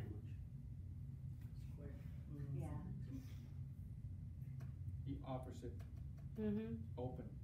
Yep, I put my hand like this, purposely. So I go on top. What is the non-verbal that goes with that? The person on top is dominant. Yep, I'm giving them the control. Yep.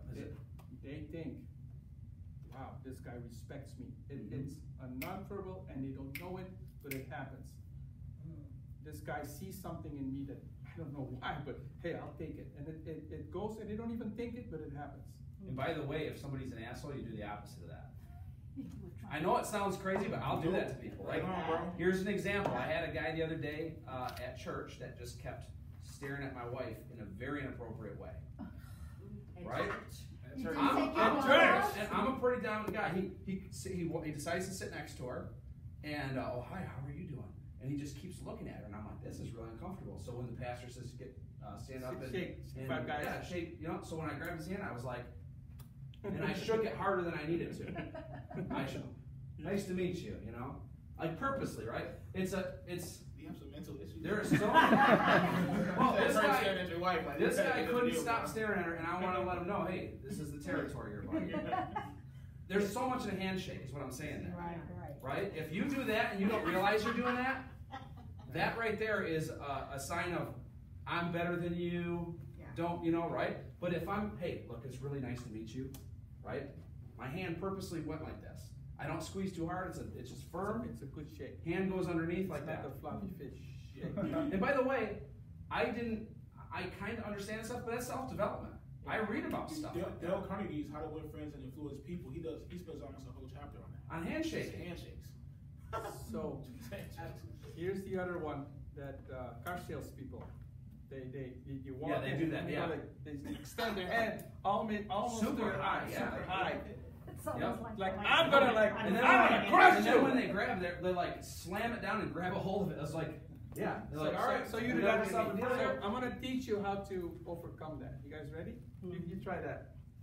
Hey Josh, how you doing? There it is. That's right. So nice to meet you. I want to buy a car. I step into their space. You grab their hand and you grab their elbow. You're in control for their whole upper body, and you step into their space and you step forward. You think that this is? I mean, this is how you. This is like people skills 101, right?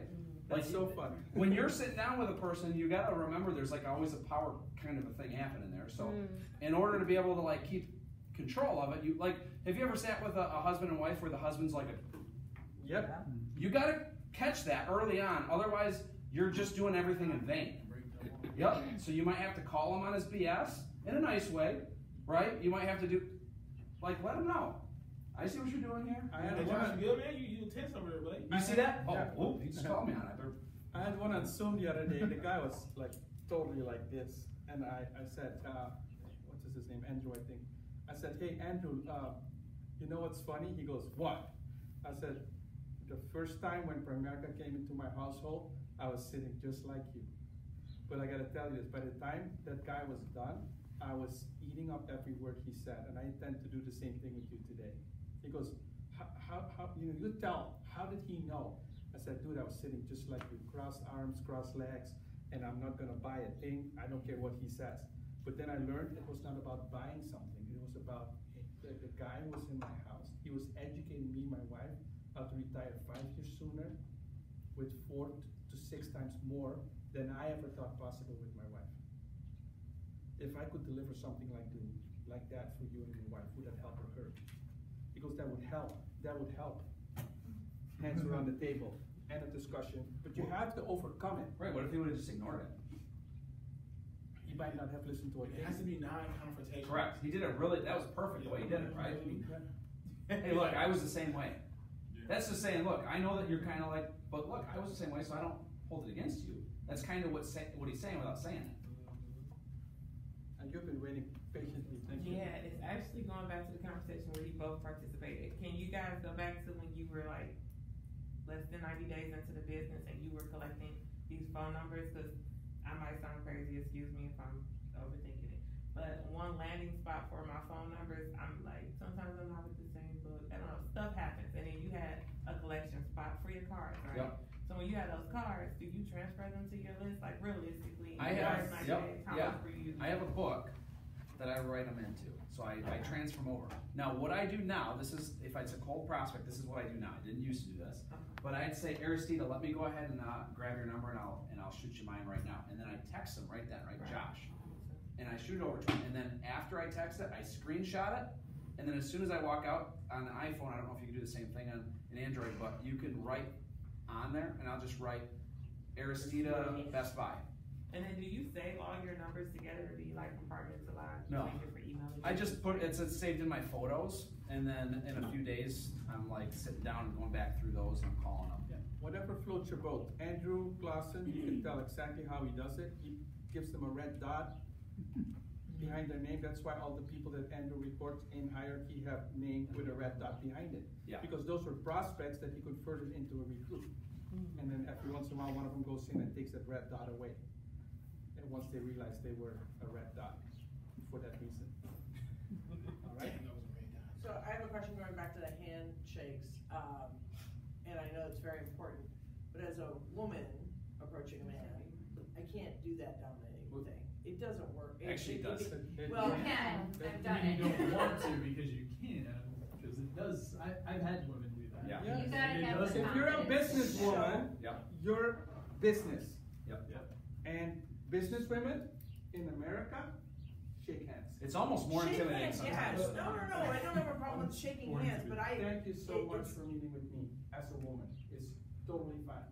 Okay, yes, but you turned your hand upside down, so, Yeah, but I'm saying as far as that's fine, I get that, but so, okay, so let me finish the second part of my question was, and really the actual question.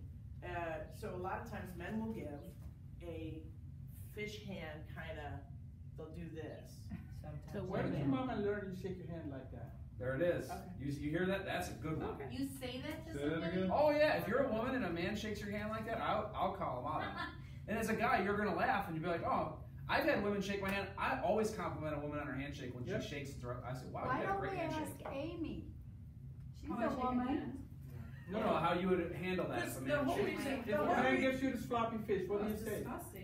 So what do you say? Sloppy fish. It's a floppy fish. What do you say? I would say exactly what Josh said. Like, did your mom teach you how to shake hands like that? Right.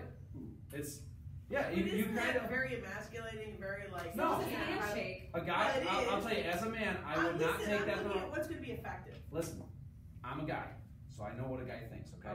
So a guy would not be offended by that. They would actually be, Dang, thanks for telling me. yeah, it's like a check, but it's kind of funny. Like, all right, cool. I can respect that, right? Because you just told me that, hey, I'm not here for this. That's not what I'm here for. We're here for business. My mindset is I always adjust to the person's handshake. Yep, So I do whenever too. he shakes my hand, is how I'm gonna shake. He If- might think he's in control, but I'm really in control. Patricia, if I went to shake your hand and I'm just gonna feel for it, if you grab it real light, I'm gonna grab it real light. If you grab it just like you just did, I'm gonna do the exact same thing. Right. Right, So when but- they do that, it's almost like. Ugh. Yeah. I've done this before. Here, shake my hand. Yeah, exactly.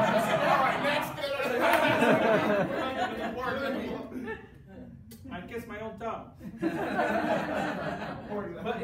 but like, no, that's find it out. That's It's funny, but it's like, dude, come on. that is sort of a dominant So- thing to do, right? Amy, if they go with the fish hand, you pull it towards you, or you, or No, you you push Like it Josh, towards them. depends who I'm with, right? I'm like, Yeah. You're like, oh, sorry, I thought, right, and you see the look that she just gave too? and I stepped into Yep. his space too, Yeah. right? Do like get together, we're business. so if he's gonna fish hand you, you go into him. Yeah. Okay. what is Yeah, you this? could do that. I mean, there's a lot of different I things think to do. I'm I gonna would, start using that. I mean, I personally, what? I'm gonna start using that. I think it works I better can than use the my woman. ring No, hand? yeah. You guys have to use judgment though. Let me say this, Aristina. You have to use judgment in who your audience is. Would I do that to everybody?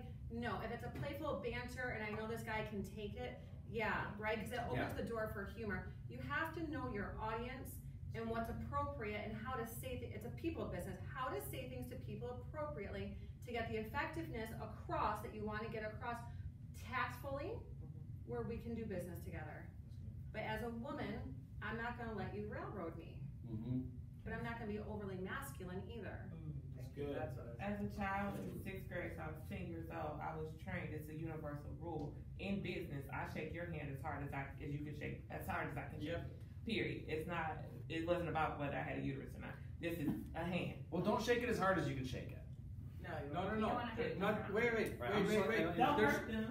wait. There's two things that can be. This is shaking hard. Yeah. No, not like that. That's not what she meant. You're talking about squeeze. Yeah, I know, but I can squeeze somebody's hand to where I could probably break it. I was I'm firm not gonna do that to somebody. handshake. Yeah. But not me. Yeah. Just If somebody tries to squeeze me, I Yeah, you my do that, thumb right, and exactly. I hurt him back. Yeah. So your handshake should be like, have you ever played golf before? It should be like the grip on a golf club, or it should be like, it's firm, but it's not too firm, all right? It's like, what's that? Don't hurt anyone. Yeah, you don't need to hurt somebody. They should know their hand was shook. Yes. All right? And remember your handshake, because you offer. I know this sounds silly, but I'm gonna table the handshake conversation. Yeah, because you can talk about It's it. an important conversation. It goes back to caveman with, you have a weapon. That's how Well, you tell. let me just give you guys who's a quick dominant. thing, all right? Go on and actually start studying handshakes. I know it sounds silly, but study them. When I did interrogations, so for the people that don't know, I was a detective before. We would study like all of this stuff. You'd look at how a guy sat when he sat with his hands like here. That's a thing with a guy. Like you have your hands right here over your testicles, basically.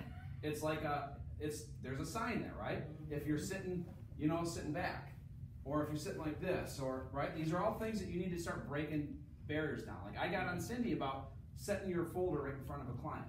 When you're sitting down, you're already across the table from them. I'm not going to put a barrier. I'm going to make sure that's slid aside, right? And now when it's time to do business, we might move it and start doing our stuff. But when I sit down, we're just having a conversation. I'm going to lean in a little bit. We're going to talk. I'm going to be open, and I'm going to try to get them to mirror me. It's just little stuff, right? But like if I come in, I personally have those folders. If you've ever seen them, it says Primerica across the top. If I sit there, bam, and throw Primerica right in the middle of us, it's a nonverbal thing. Barrier. Yeah, there's a barrier. Primerica is the barrier between human interaction, and I don't want that. I don't know what their relationship with Primerica is in the past. I don't want to create any kind of hostility. I'm just going to set it aside. I'm going to have a blank, manila folder on top of that, or my iPad, something that doesn't present any kind of a thing that they can project on. I know it's like little stuff, but people don't even think about it. It's slide aside. So Jerome, man, it was.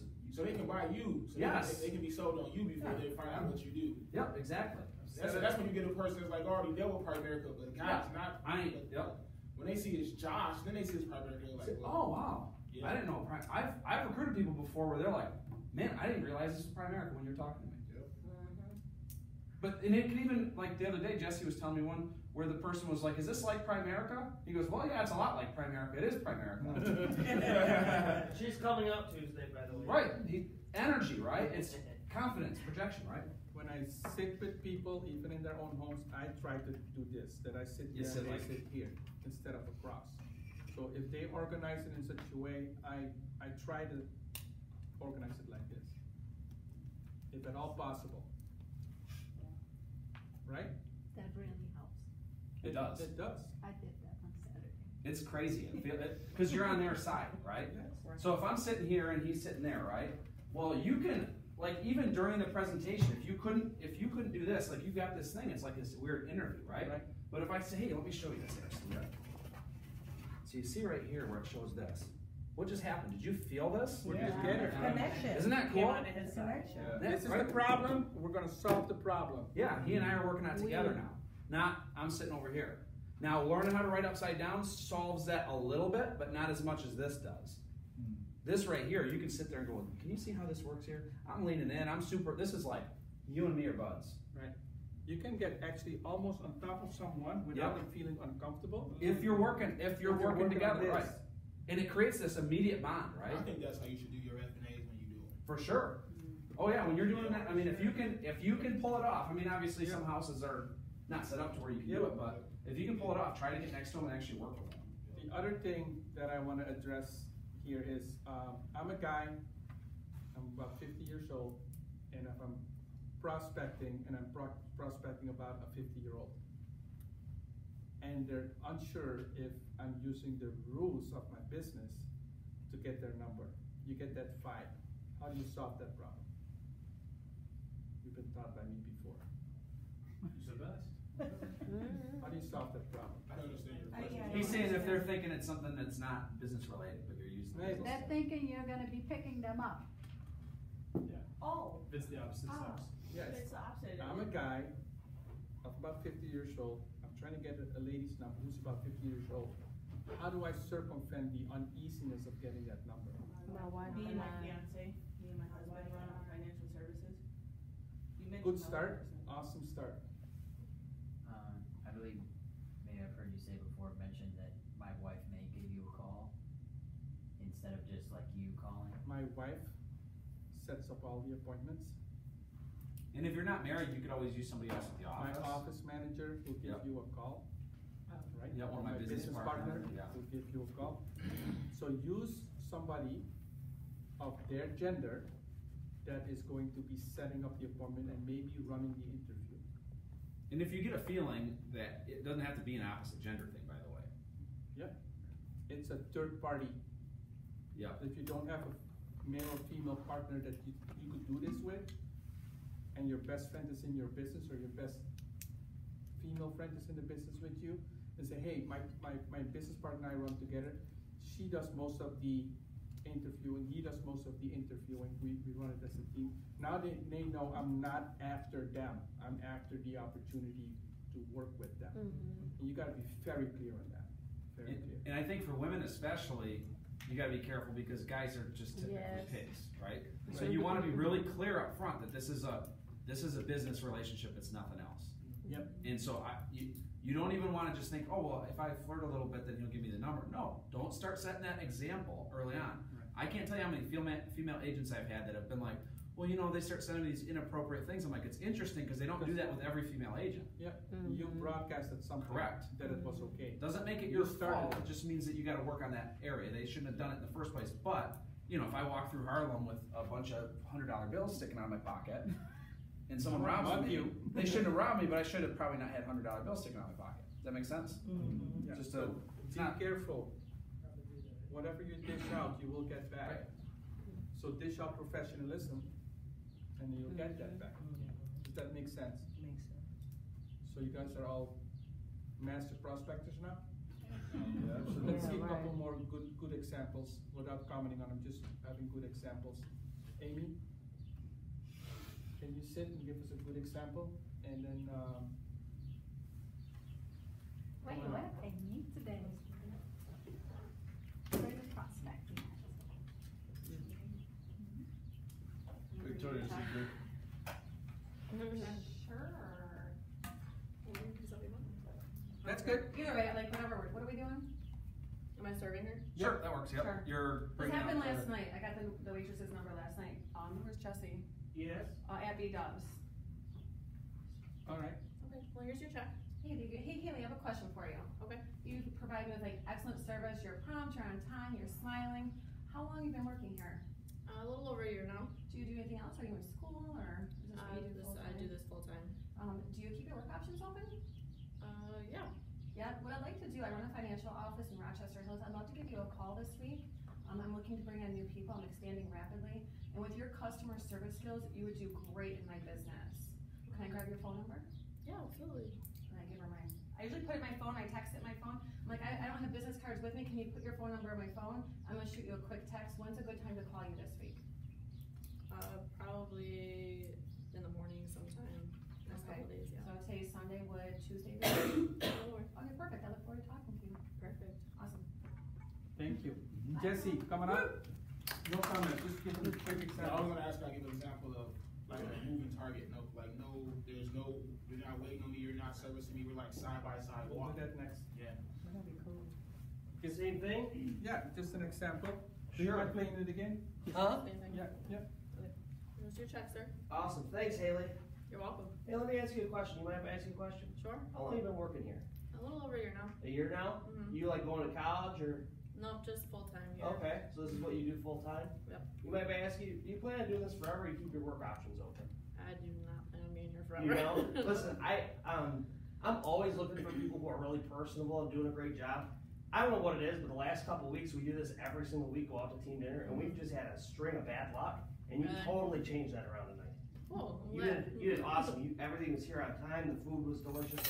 I know you don't prepare, but you did Right. awesome. So if Thank you you. plan on keeping your work options open, I run a business in the area. I'm always looking for super personable people. If you could write down your number here, and I'll maybe shoot you a call sometime. Yeah, absolutely. Typically speaking, like when's good for you? Are you like work nights mostly, or? I do work nights, so in the morning time would be better. Okay, like Yep. maybe 9, 10 o'clock. Yeah. Awesome. Yeah, jot that down right there, and, Yeah. and I'll shoot you a call. Awesome. And by the way, my name's Jesse. Sorry. Nice to meet you. Likewise. Good job.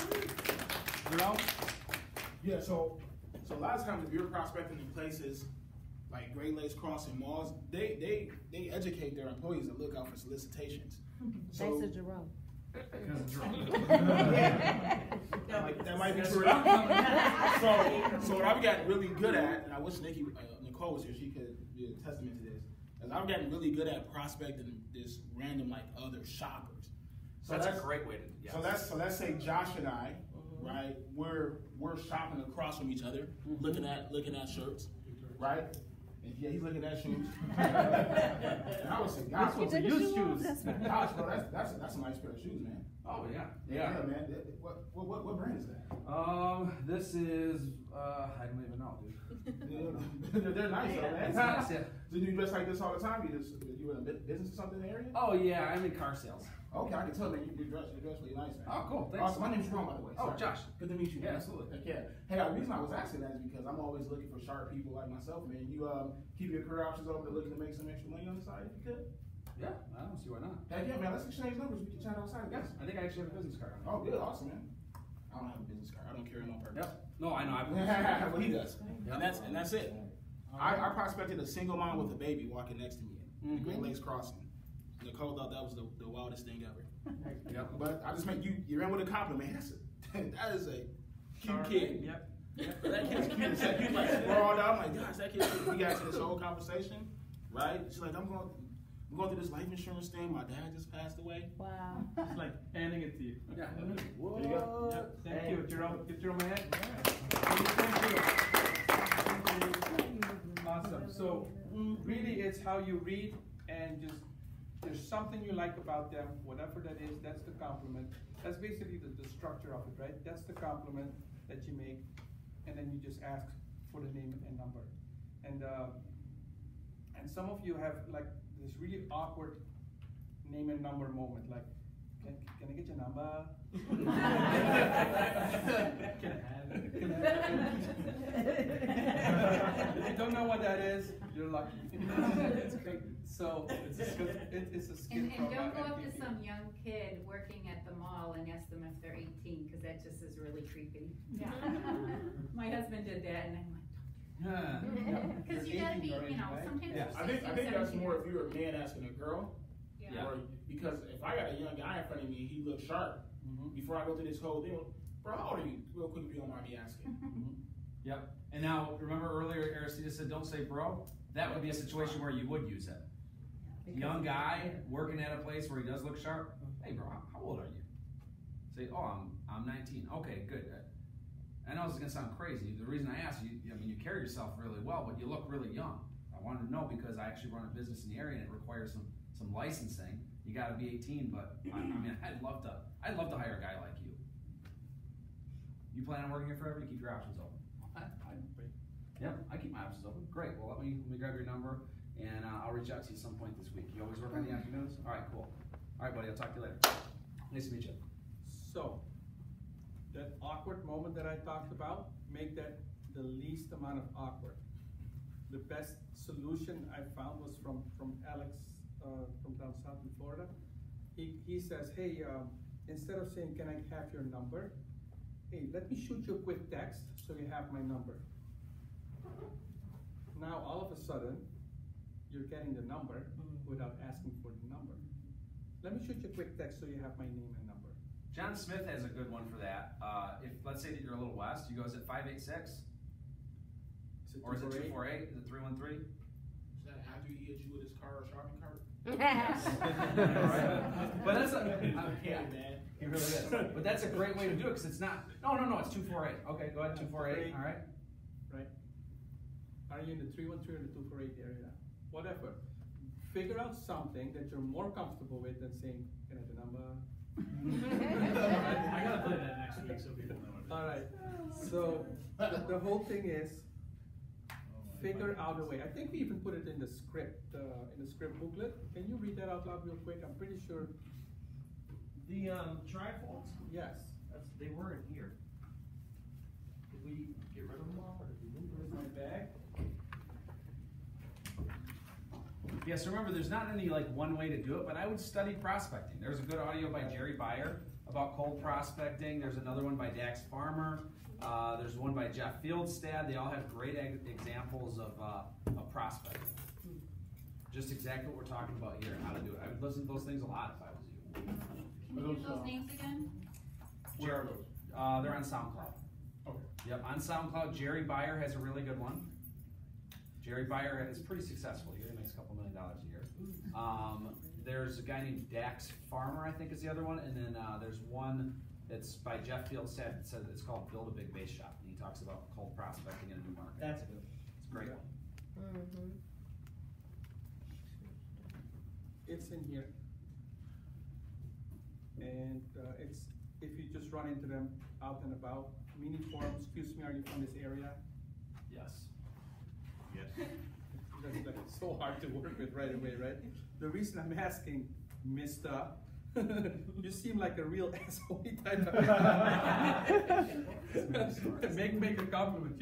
You can be real standoffish in a special type of way. I've never met that before. That's the compliment I could make based on what you just gave me, right?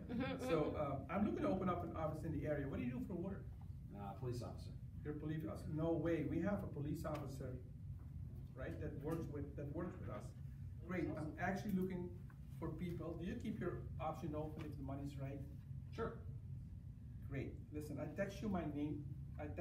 I'll text you now. Save my number so when I call you, when the number pops up, you know it's me. In that transaction, he's going to have to give me his number. You see, without asking for the number, you still get the number. It's in here. All right? It's 11 o'clock. take it upon yourself to do more like studying in these areas. There are a lot of videos online that you can watch about prospecting, but more importantly, just people skills. Right? Read on it, watch videos on it. I know what it is that we were going to talk about. Remember we were discussing this morning? Forever this So morning, yes. here's the call to action for next week. And this is what we were gonna talk about. Call to action for next week is to apply this week. Minimum of 3 new names and numbers, mandatory every day, including Saturday, Sunday, for everybody that's here today. If you show up next week, how many numbers should you have? Oh yeah, we got builder school next week. Yeah, we do. But by the time you go to builder school, we have a. Then you You have make a calls call after list. builder school. Yeah, we have a call. And then you have 20 new names and numbers you can call at a Yep. minimum. Do you see what I'm doing? Are you guys picking up what I'm laying down? All right? If you're new to this, I would say anywhere you get the names and numbers is fine. Yep. Just get in the habit of getting the names and numbers every You day. gotta add to your list. And this is how you can add to your list. At one point, your list is going to run out. You think, oh, I have enough people to call right now, why would I prospect? Because you gotta dig your well when you're thirsty. By the time your list is making sure you guys are paying attention. Just say in that case, you have to dig it when you're thirsty. Correct. And that's gonna, see, I was just thinking that too. So in that case, guys, like a Trump moment here now. In that case, if you then start to wonder how this all would work, it's too late. You gotta be a pro before that happens to you. And you become a pro. In the beginning, you're gonna get names and numbers that you may not even wanna call. Great people to practice and hone your skill set with. In the end, you're gonna be like what Ian does, what I do. I don't prospect just anyone that comes across. I prospect the people that I absolutely want in my business. Right? The managers or the people that should have been managers. Those compliments that I was kind of giving you guys, I actually want to be able to give them that type of a compliment. If the compliment is, wow, your hair looks pretty today, I'm already not interested, because if that's all the compliment that I can make for that person, not good. Like this morning, the only compliment I could make that lady was, wow, you're really great at making people feel not welcome at your place. Awesome. So that's not the type of compliment you That's will an interesting make. tattoo. I could have done that one. Yeah, Is it a devil tattoo on her Does it face? keep going all the way? Because it doesn't go in here. We don't know. Where does it stop? Yeah. Never mind. Anyway, TMI. So make a real compliment. The basis is make a real compliment and get the name and number. Get a tie down for a reasonable expectation that they're going to be answering your phone, right? And I do the integrity quite a lot. You're a person of integrity, right, Cindy? Yeah. Yeah, so if I call you, you will answer the call, right? Yeah, sure.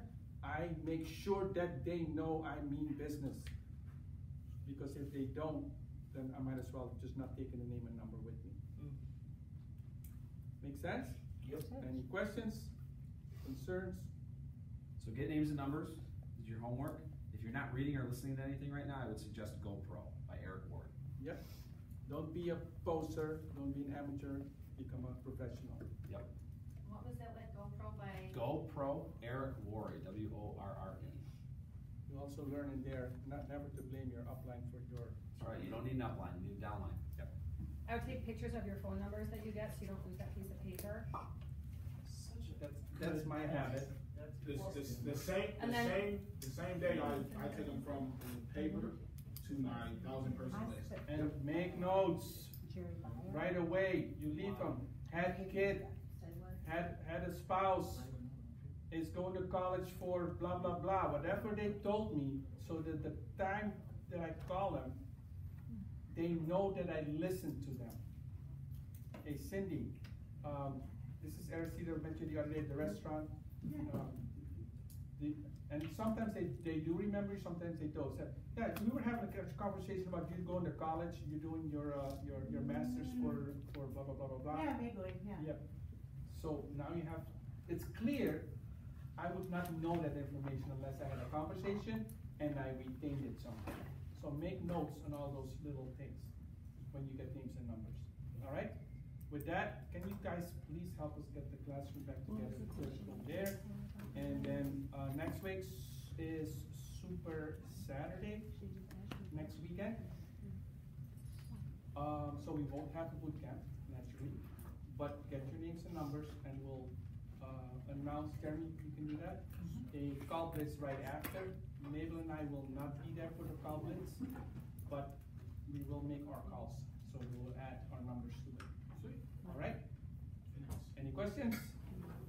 Boom. Great boot camp, guys. No one with Jerry Fox. Wow. That's you guys are excited too. So can you stop the recording? Worry. W-A-R. My cousin has my bookshelf